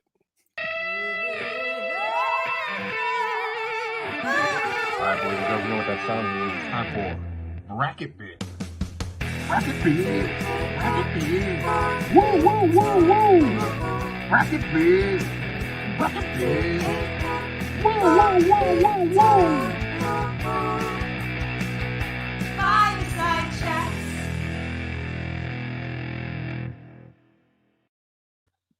Big ups to Jovi Olivas, who did the backing vocals for that, and Mr. Kurt Griwan, who did the track for that. I said I want something that's kind of like the Wayne's World sort of sound for my bracket bit, and I recorded that in one take. They're like, "What's the lyrics?" And I'm like, "Bracket bit," and then they're like, "All right, cool, I got you. We'll write something for you." It reminds me a lot of Kevin Smith's segues on Hollywood Babylon. Oh, true. All right, cool. Yeah, I am the fat Colombian Kevin Smith, so that does make sense. All right, Mr. Dawson, I got two distinct brackets for you. Are you ready? Sure. For you guys that are not familiar, bracket bit is a test of will, of strength. I'm going to give Mr. David S. Dawson two different brackets. The first one we're going to do is going to be called, and let me just share my screen here so you guys can see what it is.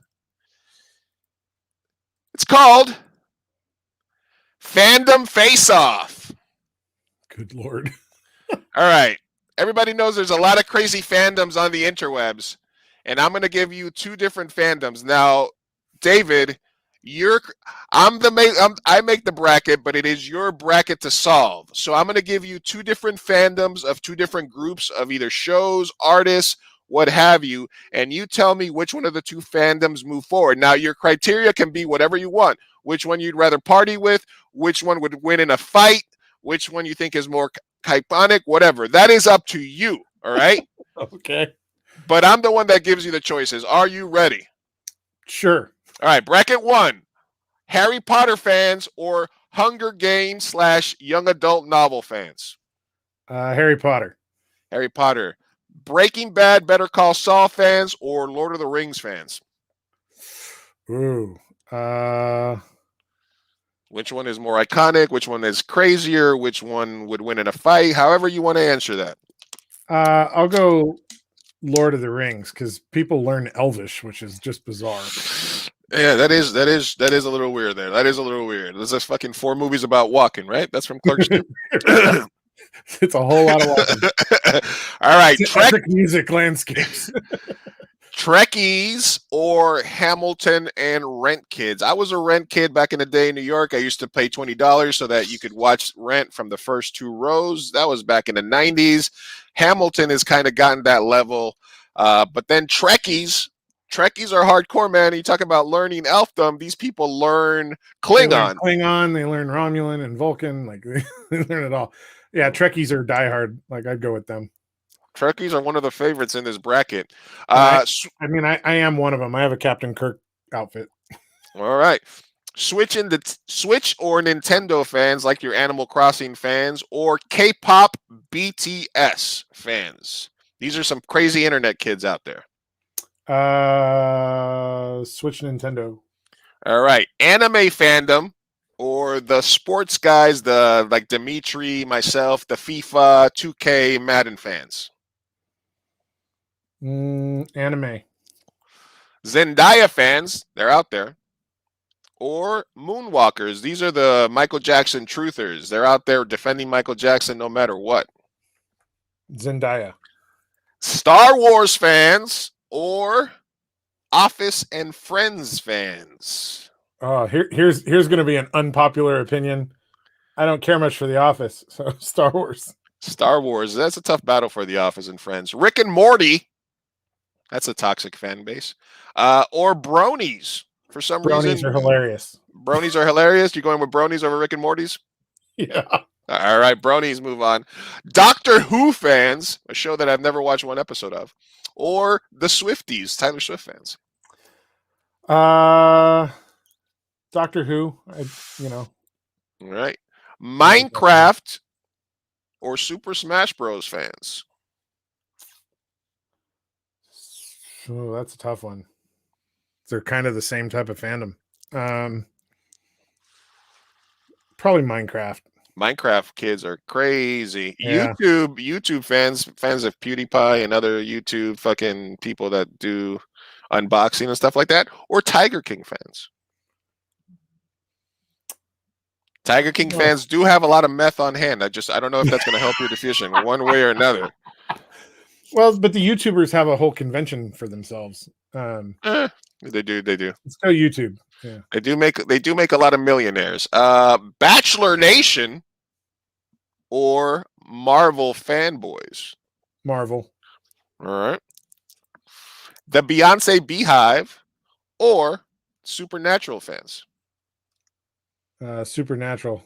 Sherlock or the Fast and Furious franchise? I don't make friends. I got family. I live my life 1/4 mile at a time. Those are so different. I go Sherlock. Sherlock moves on. Better. Game of Thrones, which is a fan base that I'm a big fan of, but also show that took a shit over the last season and a half. So it's a disenfranchised franchise. Or Fortnite kids.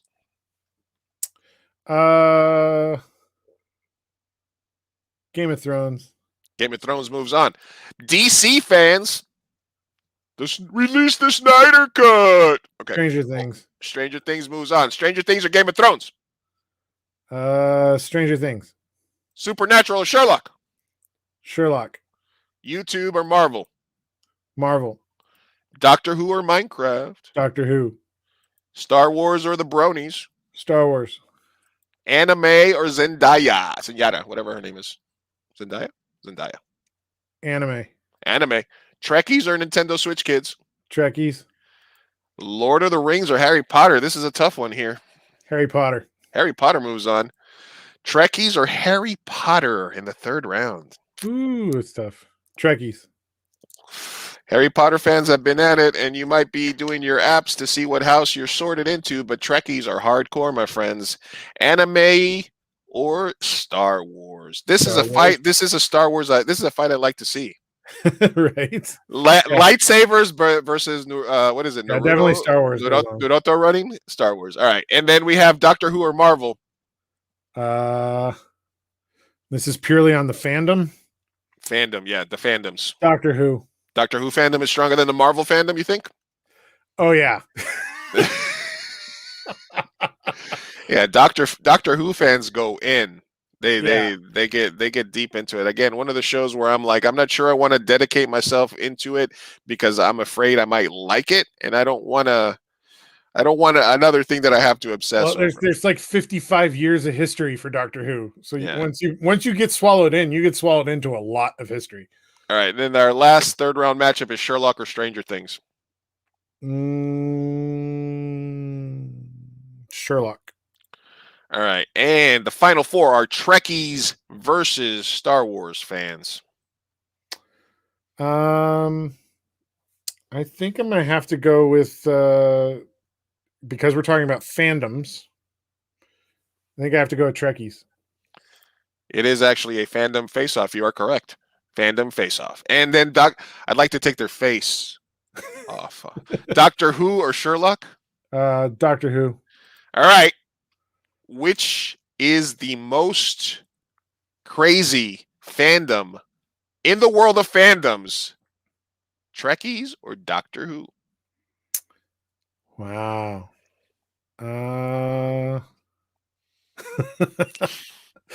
They're both so wildly fun. I'm going to have to say Doctor Who. Doctor Who. All right. Doctor Who wins the fandom. I kind of thought it would come down to some of these people because Trekkies are the hardest of hardcore. They're like the OG fandom, really, if you think about it. Star Wars is a lot of if there was a fight, there's a lot of more like rotund guys in the Star Wars fandom. I think they might not be as swift or mobile. I think they would have had a tough fight against the anime crowd because the anime crowd is more like svelte, young. Doctor Who fandom is international as well, and they have a very rabid fan base. Yeah. But Doctor Who wins over the Trekkies. That's your bracket. I have a question for the chat before we move on to the second bracket that I have for you. Chat, I have not watched these shows yet. What is it? The WandaVision show? Oh, WandaVision's awesome. Have not watched WandaVision. I have not watched The Boys, and I have not watched the Karate Kid show. Cobra Kai. I save shows for myself that I know I'm gonna like because I like to always I believe that in 2020, 2021, there's no reason you should be bored. There's always something that you could do to keep your mind occupied. We have the fucking sum total of human knowledge at our fingertips. So Right.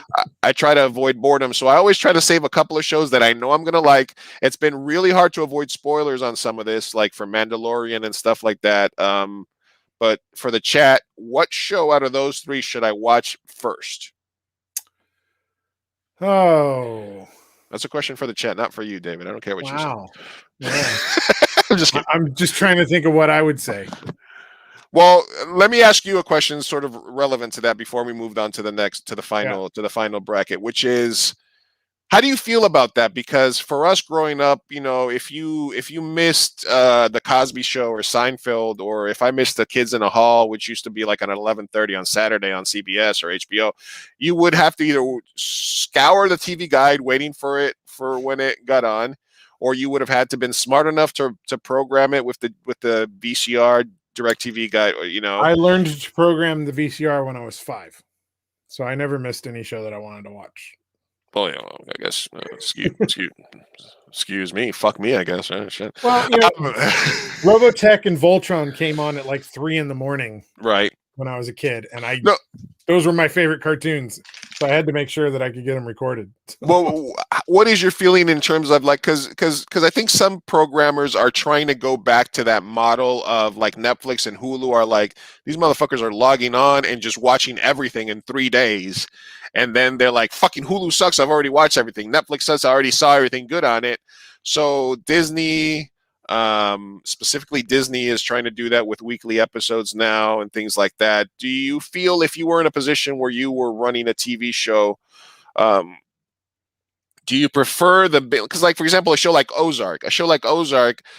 Breaking Bad, a show like that, you sort of benefited from the week of reflection of like, man, that shit hit me. Whereas now a major death, something happens, and you can just like, boop. And then I find that these shows write in sort of a fluffer episode that doesn't have a lot going on, that lets you sort of digest that. Or some shows like Ozark, they just keep going and going, where you sort of, these huge moments that in normal TV history would be like, boom. Did you guys watch what happened last night on Ozark or on Breaking Bad on this? Now becomes just, oh, wow, that's crazy. Boom, next episode. Well, here's my take on it, okay? So, like, I binged Stranger Things both seasons, like all the way through when they dropped, right? I don't remember much about the seasons. I remember I enjoyed them, but I can't tell you a lot of what happened in those seasons because it was such an onslaught in a day. I didn't digest anything.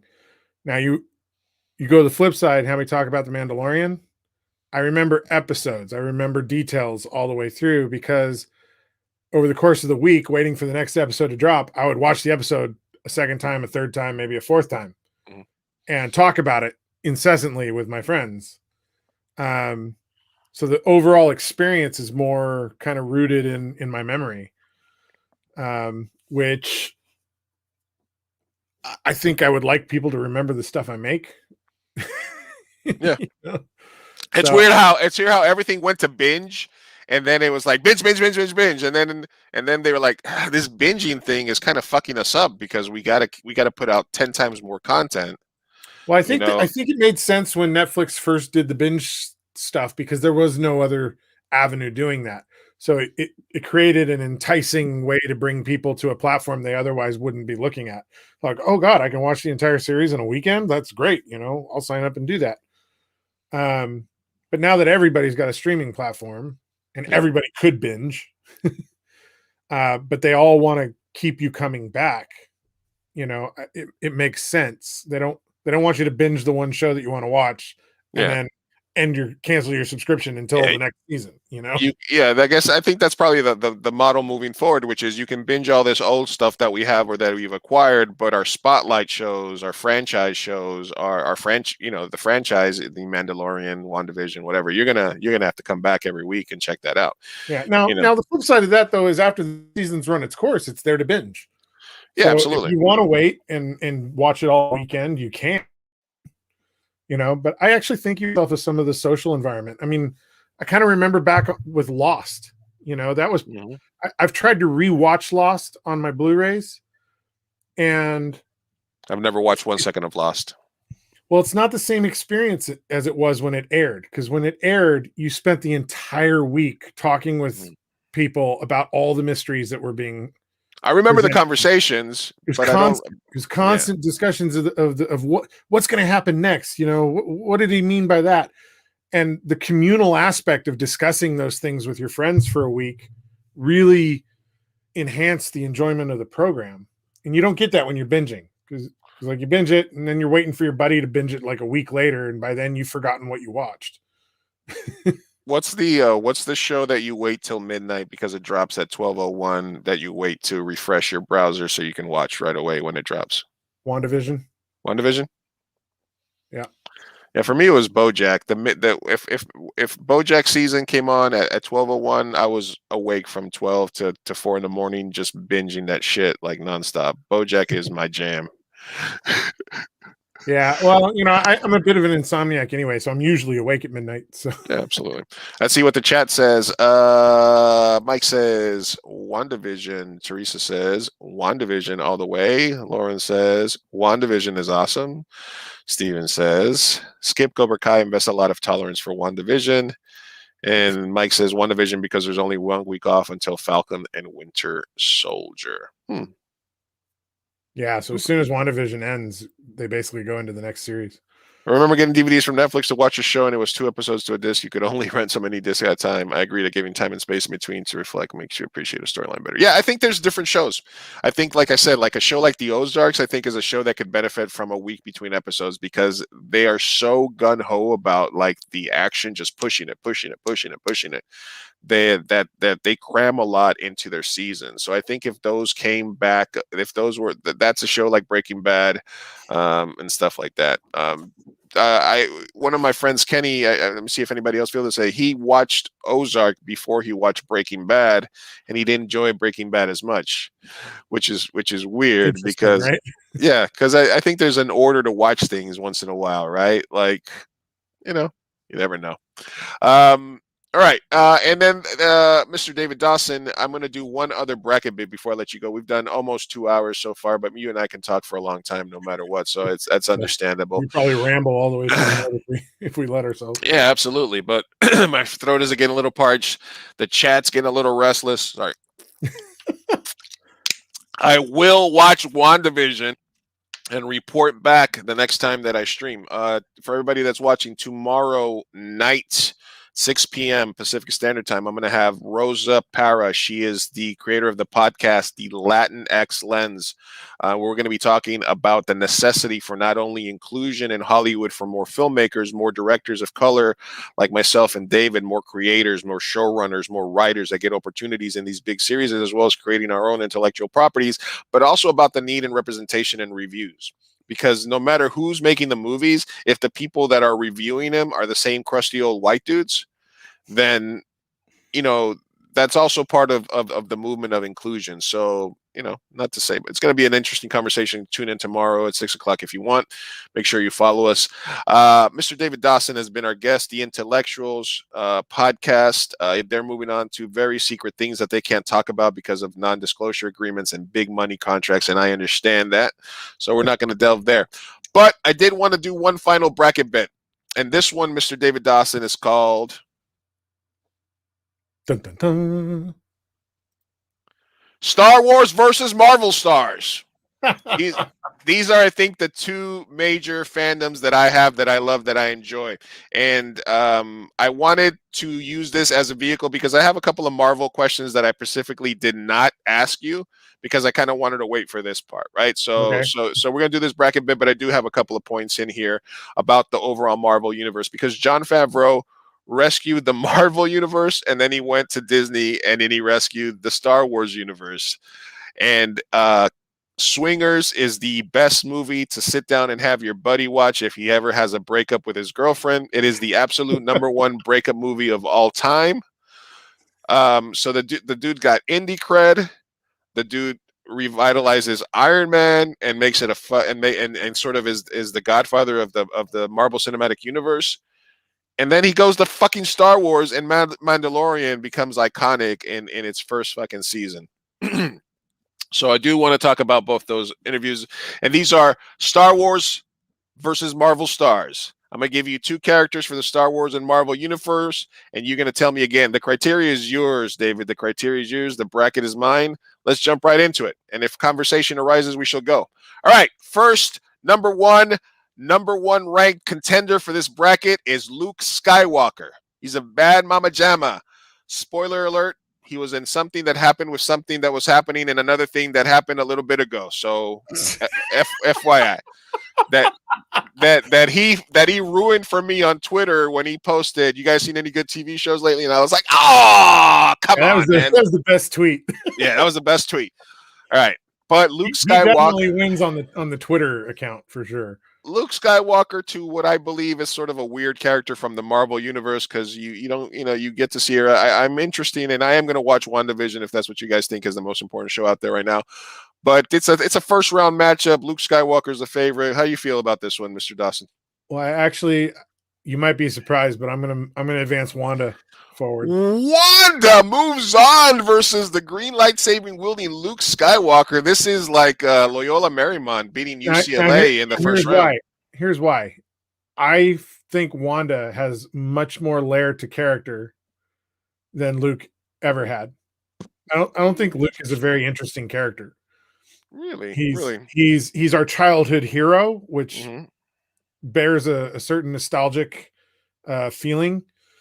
But when they tried to add depth to him in Last Jedi, which he hated, everybody hated it, including him, which shows you that that's a character that's not expected to have depth. It's a bold choice, Cotton. It's a bold choice. Wanda's TV series is all about grief. And it's way interesting. So just purely from a character level, like I think Wanda's a far more interesting character to follow. I love Luke. Don't get me wrong. I read all the. I was in the expanded universe novels for decades, and I enjoyed reading all of Luke's travels and stuff. But in the end, he was perfect way more often than he should have been. So when Rey shows up, gives him the lightsaber, and he's like, that's kind of where it changed for him, right? That's kind of where it was like, come on, man, you're gonna give us this Luke, like this, like angry, like.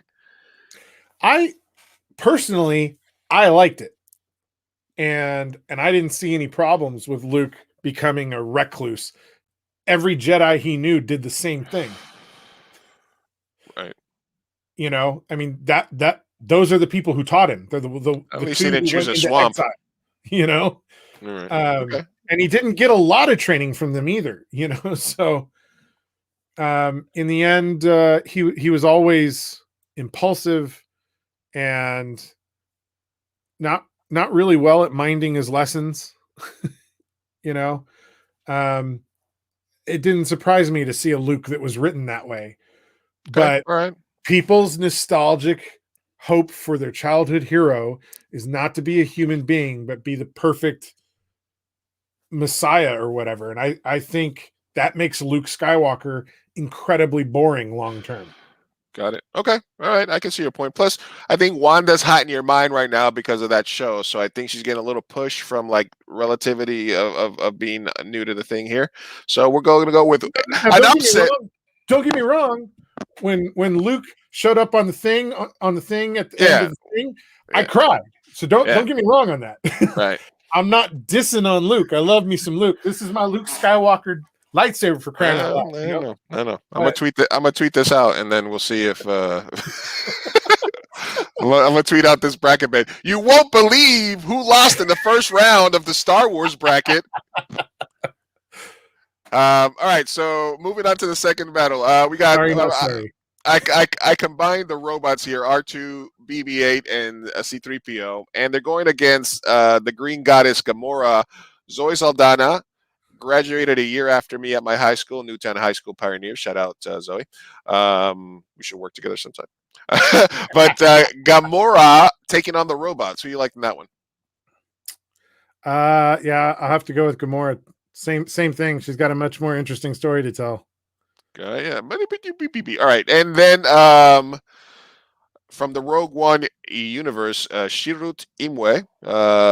I am one with the Force. The Force. What is it? The Force is one with me. Something like that. That part is so dope. That's such a fucking dope movie. Or Natasha the Black Widow. I'm gonna go with Shirut Imwe because I love what it did in expanding the Force a bit. And then another thing about Rogue One is that there's real consequence to like bullets flying, like there's characters dying, like it's, you know what I mean, like in that it was a group of brave rebels stole the fucking Death Star plans. It's like it's self-contained. It's like the better version of the Suicide Squad. You know, stormtroopers actually felt menacing. Yes. Yes, which is another thing. There's this cartoon. There's this cartoonish nature of the no consequences thing that happens in a lot of these universes. Even Marvel does it sometime because obviously they're bringing back Gamora after she died. Obviously the different version of her or whatever. There's a lot of cop outs where it's like they're dead but they're not really dead. All right, we got an admiral versus a captain. It's a trap versus America's ass. It's a trap.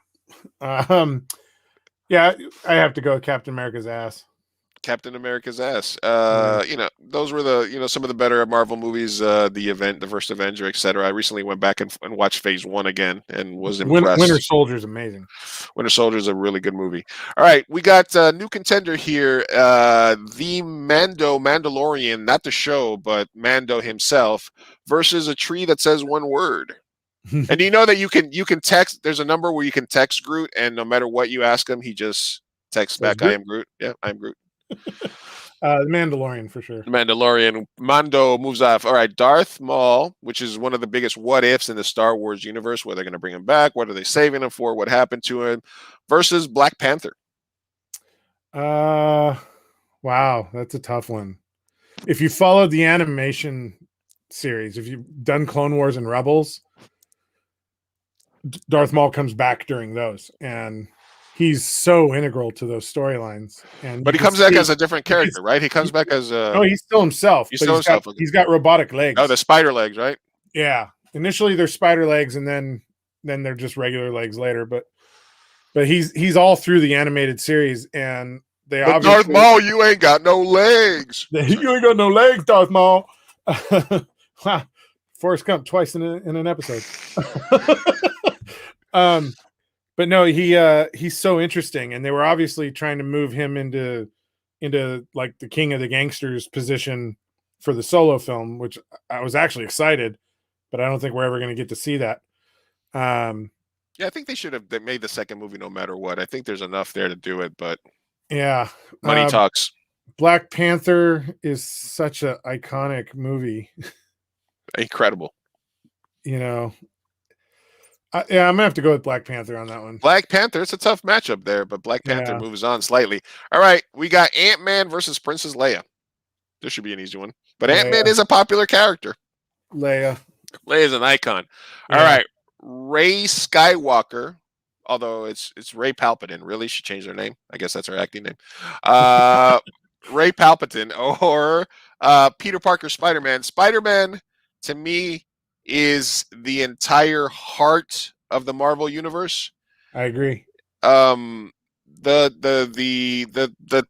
few times that I welled up during the entire Marvel Cinematic Universe was obviously when they're in space on the spaceship, whatever, and like Tony gives him like the real like quick like you're an Avengers now, kid, and then he's like cool for a second, but then the gravity of it hits him, and he's got oh my god, that is such a great moment. And then Tom obviously Holland is great, man. yeah, and then obviously when him and an Iron Man hug when he comes back in Endgame. Those are two of like the best moments. The other one is with him and Captain America, where he's like, "Oh, where you from, kid? Queens." He's like, and I was like, "Yeah," and I'm from Queens, which is coincidentally the only time I've ever been like, "Yeah, Donald Trump," because he was doing the debate. He was doing the debate with Joe Biden, and blah blah blah. Trump was rambling about something, and Joe Biden was like, "Where's this guy from?" And then Donald Trump was like, Queens. And that's such a Queens thing to do. Like Joe, where's this loser from? And he's like, Queens, motherfucker. But no, he didn't say that. But I was like, for that was the only thing that he did that I was like, yeah. I know. Anyway, I'm gonna go with Spider-Man. yeah, you got to. I mean, It's a much more developed character all the way around. And Ray's sort of a weird character too. She's like all over the place in her like motivation and like what's pulling her and stuff. And they just kept playing with her origin story so much that I don't think, the actor. I think because of the division of the writing across those three episodes, she became more of a plot device than an actual character. Absolutely. All right, we got Darth Vader / Anakin, same thing, versus the Rocket Raccoon, voiced by Bradley Cooper. Darth Vader, Anakin. Yeah, that's kind of an easy one, but Darth Vader's a rated here. All right, Deadpool versus Yoda. Deadpool, the original face breaker. I mean, fourth wall breaker versus Yoda, the weird talker. Yoda moves on. All right, two guys that I think if they switch places. I mean, I don't know if Yoda had to go forward because I voiced Yoda and raised. Yeah, exactly. Yeah, Han Solo or the Star-Lord. Ooh, I mean, they're kind of similar characters, right? Yeah, they're very similar characters, but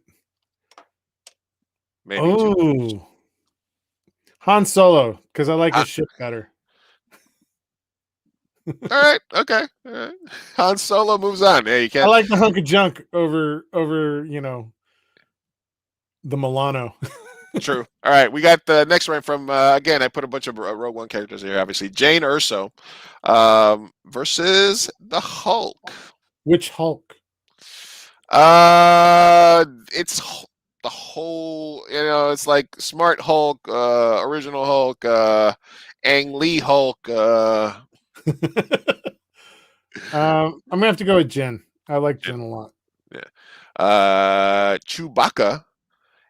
And this is what I mean about Zero Consequences, where it's the last second trilogy movie, and we think for a split second that Chewbacca died in a fucking explosion because she used the Force to try to fucking pull a ship back or some shit.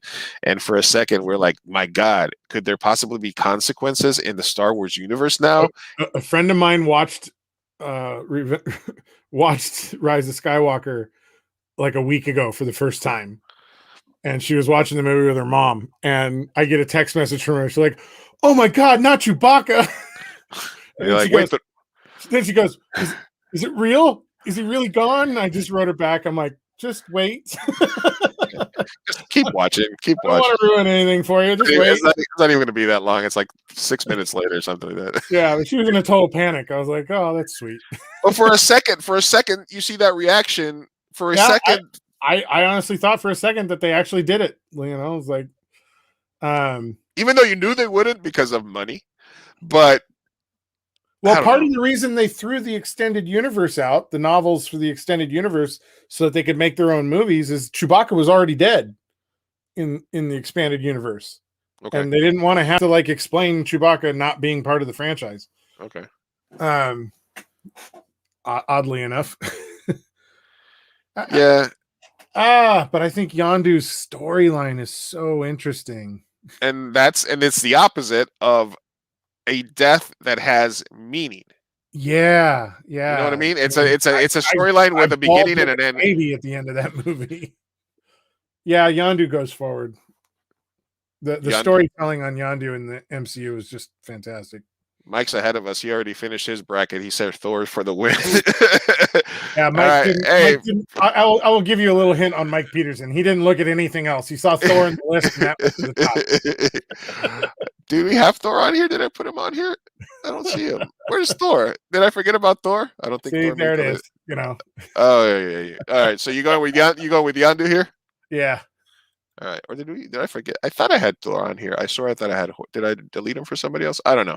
All right. If he's not on there, let's put him in there instead of Valkyrie. Or let's go Valkyrie / Thor. There you go. We'll put all the people from wherever that place is called, Asgard in one category. All right. Boba Fett and Jenga. We got the Fett family. We got the Fett. Good answer. We got Boba and Jenga from the Fett family versus Thanos. Jango Fett's stupid. Yeah. I'll go Thanos. Dumbass Jango Fett. All right, Thanos wins. He's got a lot of power. Lando. But there's a caveat. Boba Fett has suddenly become very interesting. Yeah. We'll see where it goes in his series, but so he's basically now the he's gone from bounty hunter to crime boss now. Is that what his story is going to be? Yeah, that's what it looks like. And then and probably we'll get a little flashback stuff to how he got out of the pit and all this other stuff. I'm assuming it'll be kind of like a back and forth type of deal, which hey, I'm down for. Yeah. All right. We got a late edition. We have Lando, the original owner. He bangs robots. And he's been in pretty much a shit ton of the movies, man. He's one of the characters. They put him in the pre, left, He's in the animated series too. He's in Rebels. Right. Versus the Asgardians. And it's always a good idea to guard your ass. Valkyrie and Thor. It was just sitting right there. I'm not happy. It was low-lying fruit. Sorry. We gotta get him. Gonna hate me, but I'm advancing Lando on this. Oh, another upset. We had Skywalker going out in the first round. Now Thor, late edition, goes down, but he's number one in Mike and Teresa's bracket, I think. All right, Obi-Wan and Iron Man. And again, out of those moments that make what I go back and I rewatch the clip that they have, which is yes, Cyro, we're always bracketeering. There's a clip on Twitter where it is it's just a little video of the time that people were watching a packed movie theater when Captain America says Avengers assemble, and it's that fucking roar in that theater of everybody, this communal experience that people have been fucking waiting for 10 years. Yeah. That's another moment. And then that feeling was amazing, wasn't it? Yeah, absolutely. And the I am Iron Man, and which is it bookended the saga. End of the first movie. I am Iron Man. I am Iron Man. I am Iron Man. I mean, say what you want about it being about money and this and that, but the construction of that universe from birth to death was incredible. Yeah. And I am Iron Man is a moment that'll live in fucking movie history for the next 200 years plus. So yeah. But Obi-Wan's getting his own series. Old Man Kenobi. We'll see how that goes. Obi-Wan is my favorite Star Wars character. But I'm going to have to advance Iron Man, I think. Yes, I wrote bracketeering as well. Iron Man. All right, second round moves Fast and Furious, since we already kind of talked about the characters and kind of what I thought. But I did want to sort of bring up some Marvel stuff, so I figured, why not put some Marvel stars against some Star Wars stars? But in the second round, it doesn't matter. It's not Marvel versus Disney anymore, although they're the one and the same. So, but it's now whoever moved on. So let's move on. Wanda, you said she's a complex character. Gamora's also a complex character. These are some two badass ladies. I'm gonna go with Wanda because she has the potential of completely changing the Marvel universe. All right, and then Shirot Imwe or Captain America. Captain America. Captain America. Mando, the Mandalorian, or Black Panther? Mandalorian. Princess Leia or Spider-Man? Spider-Man.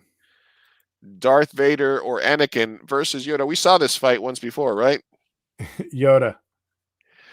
Han or Jen Erso? Oh. Han Solo. Yandu or Thanos? Yondu. Lando or Iron Man? Iron Man.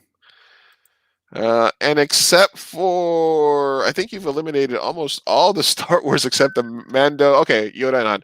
All right, and now we're down to the final 8. Wanda or Captain American? Wanda. You're still sticking on that Wanda? Geez, you're on that Wanda bandwagon thick, huh? You're on there, David. I love Scarlet Witch. You got your little cup of coffee. You're sitting there in the ride. You're going for it. You're taking this all the way down to the finals. All right, Mandalorian or Spider-Man? This is a tough one. Spider-Man. Spider-Man. And he's been my favorite superhero since I was little. So Yoda and Han Solo. Yoda. All right, you do the voice. This was your favorite superhero. It's coming down to the wire here. Iron Man or Yandu? Iron Man. Both not cheap deaths. Both with consequential deaths, which was both great. Consequential deaths. All right. Now we're talking about storytelling. We're talking about movie. We have done 2 hours and 12 minutes. Cyro says Spider-Man with Mr. David Dawson from the Intellexual Podcast, intellectual entertainment filmmaker, podcaster, friend. And we are doing a bracket bit between the Star Wars and Marvel stars. And it has come down to the final 4. Mr. Dawson, the choices are yours. Your favorite superhero as a kid versus your favorite show now. Spider-Man's going to go forward. Spider-Man moves on. And on the other side, the voice, the guy you got right in front of you, he's right there. You can smell his plastic head. And you've done the voice. Can you give us a little Yoda? Maybe. Maybe. All right. Never mind. Or dance monkey dance routine. You know. All right. It just came up. All right. There you go. All right. Do or do not. There is no guy. There you go. There you go. There you go. Or again, one of the most important film characters over the last 15 years. The character, yeah. As much as I love Yoda, Iron Man has to advance. Iron Man moves on. Is this going to be between Yoda and Spider-Man? No. Cyro, you're wrong. Mr. David Dawson went against his... You got to tell Yoda right there. He's right in front of you. You do not move on, Yoda. You are not in the final. All right. Spider-Man versus Iron Man. Wow. And it's ironic that I started this by telling you the interaction between these two characters is the heart of the fucking Marvel Universe, and they're in the finals together. Peter Parker, Iron Man, the bookend of the fucking the rebirth of comic book films. Somehow they've got it right. DC has gotten it wrong over and over. They're a Disney property now, but they are important. The Spider-Man universe is expanding. Iron Man is gone, but his lasting impact can be felt for a long time. Mr. Dawson, I make the bracket. You decide the bracket. Who's the winner? Oh gosh, Take us into your thought process. Well, Spider-Man's my favorite from childhood on. Like, I had Spider-Man underoos. I had a 2-foot tall bust of Spider-Man that was my piggy bank. It's Spider-Man everything when I was a kid. Love Spider-Man. And I love most of the Sam Raimi Spider-Man movies. Not all of them. I enjoyed Andrew Garfield, and I love Tom Holland. Right? So we've got so much Spider-Man.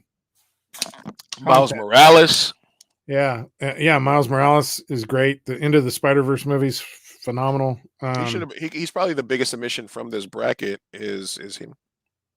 But I think just because of how culturally impactful that Iron Man movie was, and it launched this entirely new movie-going experience for all of us, I think Iron Man has to go forward. Iron Man is moving forward, and I think that you couldn't have made a bad choice either way, because Spider-Man is iconic, and you know, like I said, everybody loves Spider-Man. Well, Everybody's like you looking, said, heart, right? Like that's what I love about Spider-Man is it's all about his and heart. and your sister brings up a good point. Spider-Man, Iron said Peter Parker is the better of all of them. I mean, I think that part of the reason that Iron Man made the choice that he made was because he knew that Spider-Man existed in that universe. And I think that moment where he sees that he brought him back, that's the reason he decided to fuck with him and was like, shit, I could get Peter Parker back. You know what I mean? Like, she brings up an issue. That's definitely a hard choice there. Well, But Peter Go ahead. Parker was essentially Iron Man's first kid. Mhm. You know, he eventually has his daughter in the movies, but Peter Parker was the first child he adopted, really, you know. So in the end, it's much like Yondu, you know, the father figure who sacrifices himself for the rest, you know. And you know, big ups to John Favreau to not only do swingers, to not only revitalize and start the Marvel universe, to not only make the Mandalorian into something incredible, but he also wrote himself as the love interest, or hey, figured out a way to get himself as the love interest to Peter Parker. What's it? I'm blanking Aunt on her. May, But I'm blanking on the actress. Marissa Tomei. Yeah, somehow he figured out how to put himself in the Marvel universe where he got to make out with Marissa Tomei. So just a genius overall, right? That's the one thing that if we could take anything from this is that, right? Right, the filmmaker to be envious of. All right, so where can people follow Mr. David Dawson? I mean, basically the intellectuals, right? And anywhere else where you're going to be putting news about the next stuff that you're going to be doing? Yeah, the Intellectuals website, theintellectual.com. That's intellectual with an X, not a CT. And then you know, we're available on all the podcast platforms, the Intellectual, and Twitter at the Intellectual. You can also find my personal one, David S. Dawson. So Or see pretty you. easy to find my stuff if you just put my name with the S. We're gonna get to see Don't you have the act. S, you'll find the guy who acts in England. We're gonna get to see you act, play the Kung Fu Grandpa, right? Kung Fu Ghost. Yeah, I'm Grandpa. Hold on, let me share something. All right, go ahead. This one, share. Go ahead and pull that up. All right. Yeah, so there's the poster. Oh, there he goes. So How yeah, much that's a feeture film that we worked on. Jennifer Lynch directed and stars in, and I play her grandpa in the movie. Yeah, she's going for like master. she. I saw some of the stuff. She's going for like that zany comedy, like it's if you go into it expecting it to be like a serious thing or her film, she's going for a very unique style of movie. She's going for a very Asian comedy style film, which Yeah.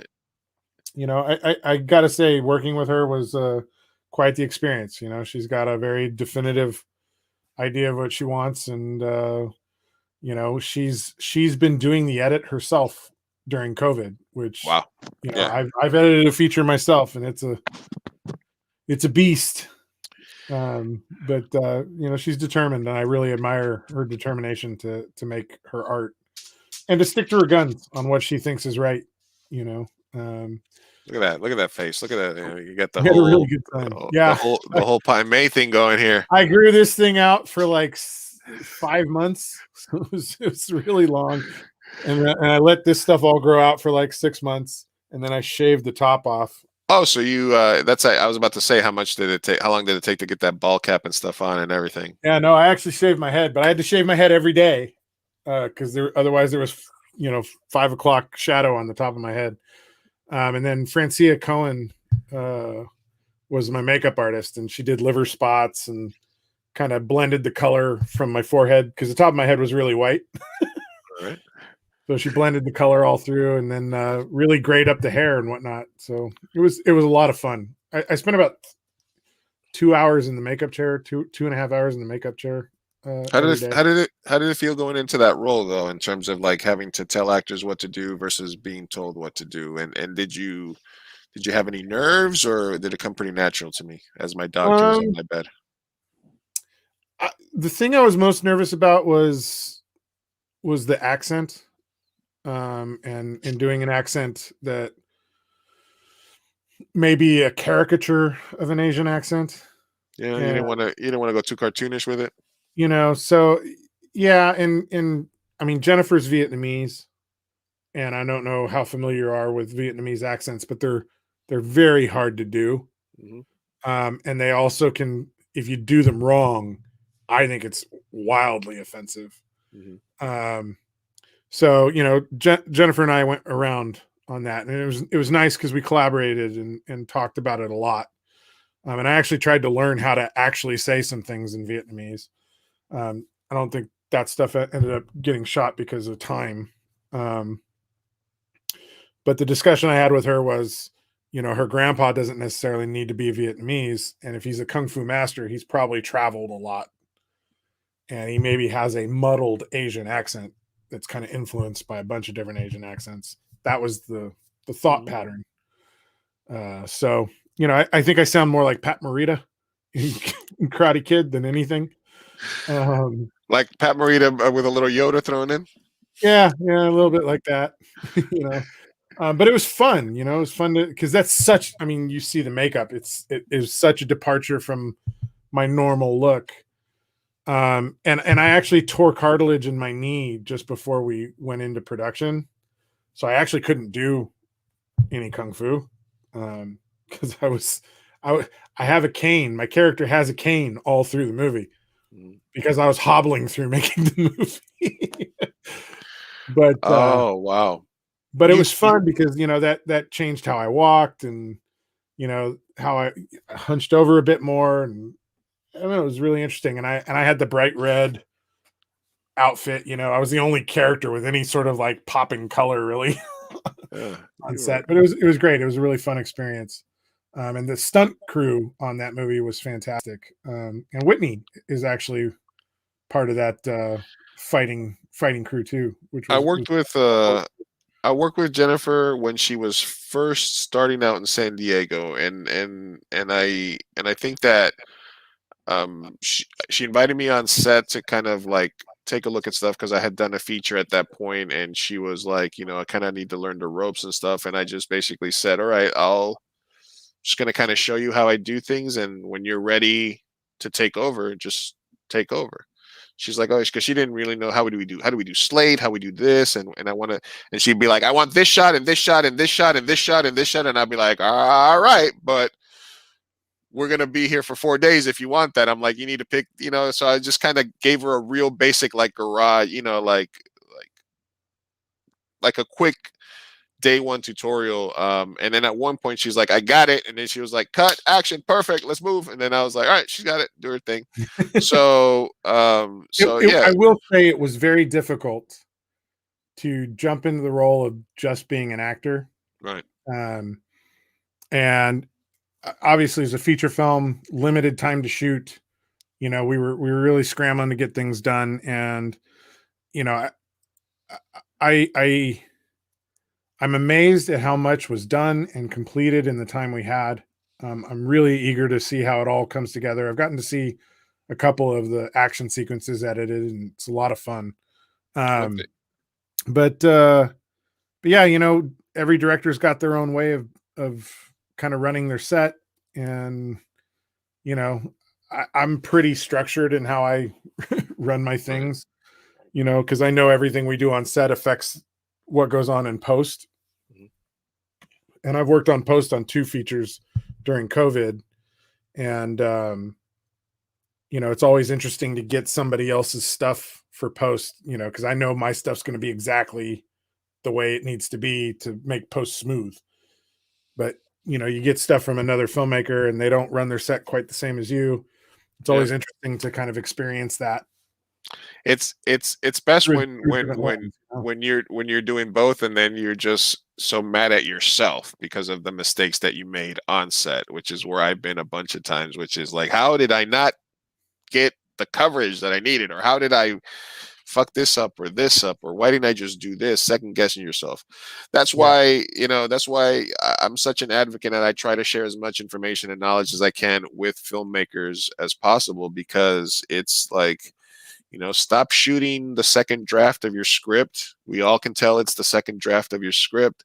Stop doing, make sure that sound is more important than video. Like there's like a lot of stuff that people just need to learn, and it'll make their first few films a little bit better. But sometimes you got to make those mistakes. You got to make those mistakes yourself. On that note, I will be doing more of these videos live, where I'm going to be doing my Ed Wood Film School stuff, which is kind of my teaching part of my, where they're like, Lou, I've taught acting. I can teach filmmakers and stuff like that. So I will be doing more Ed Wood Film School, like leading up, and it's all going to be, I'm not going to charge you $49. I'm going to fucking make it free to show up and donations only.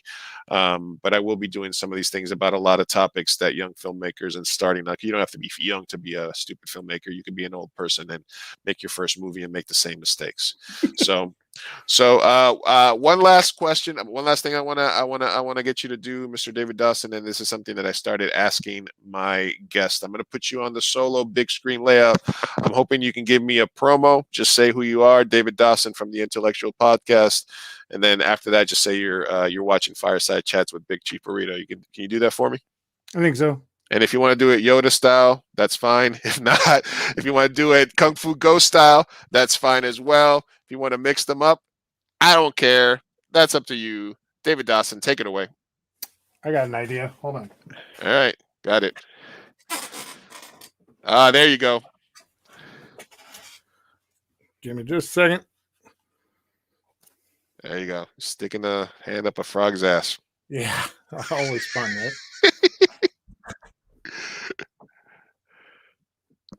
There we go. Hi-yo, I'm Kermit the Frog, and you're watching Fireside Chats with Big Chief Burrito!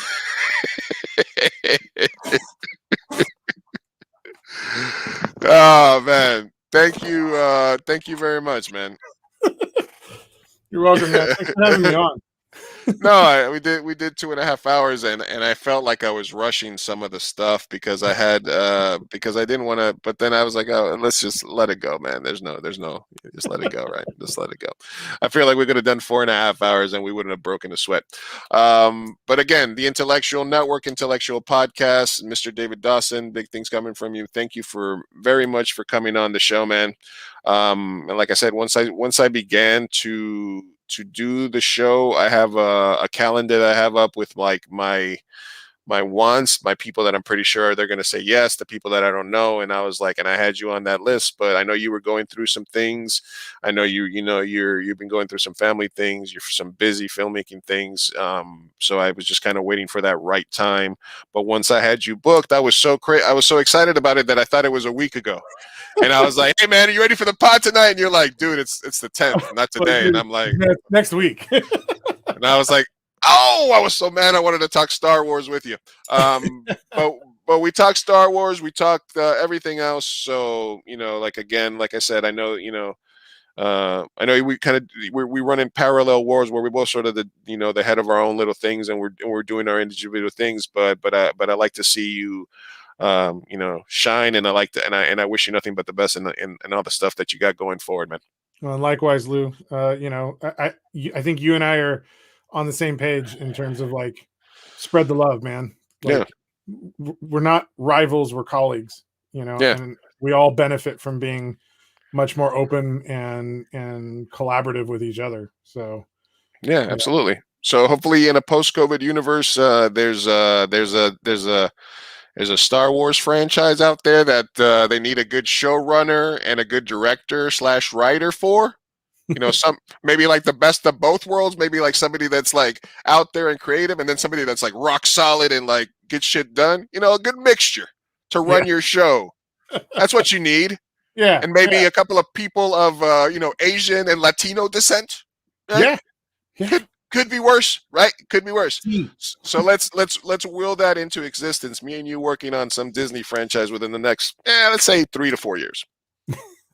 that sounds good to me. All right, brother. All right, guys. Everybody, thank you for watching. I'll be live tomorrow at 6 with Rosa from Latinx Lens. This has been Lou Martinez, David Dawson, Fireside Chat with Big Chief Burrito, blah, blah, blah, 2 a.m. Burrito, find us, whatever. Thanks for watching. Thanks for all the interactions. Thanks for sticking through the bits. Big Chief Burrito, and we're out. Later, Peace, David. everyone. Later.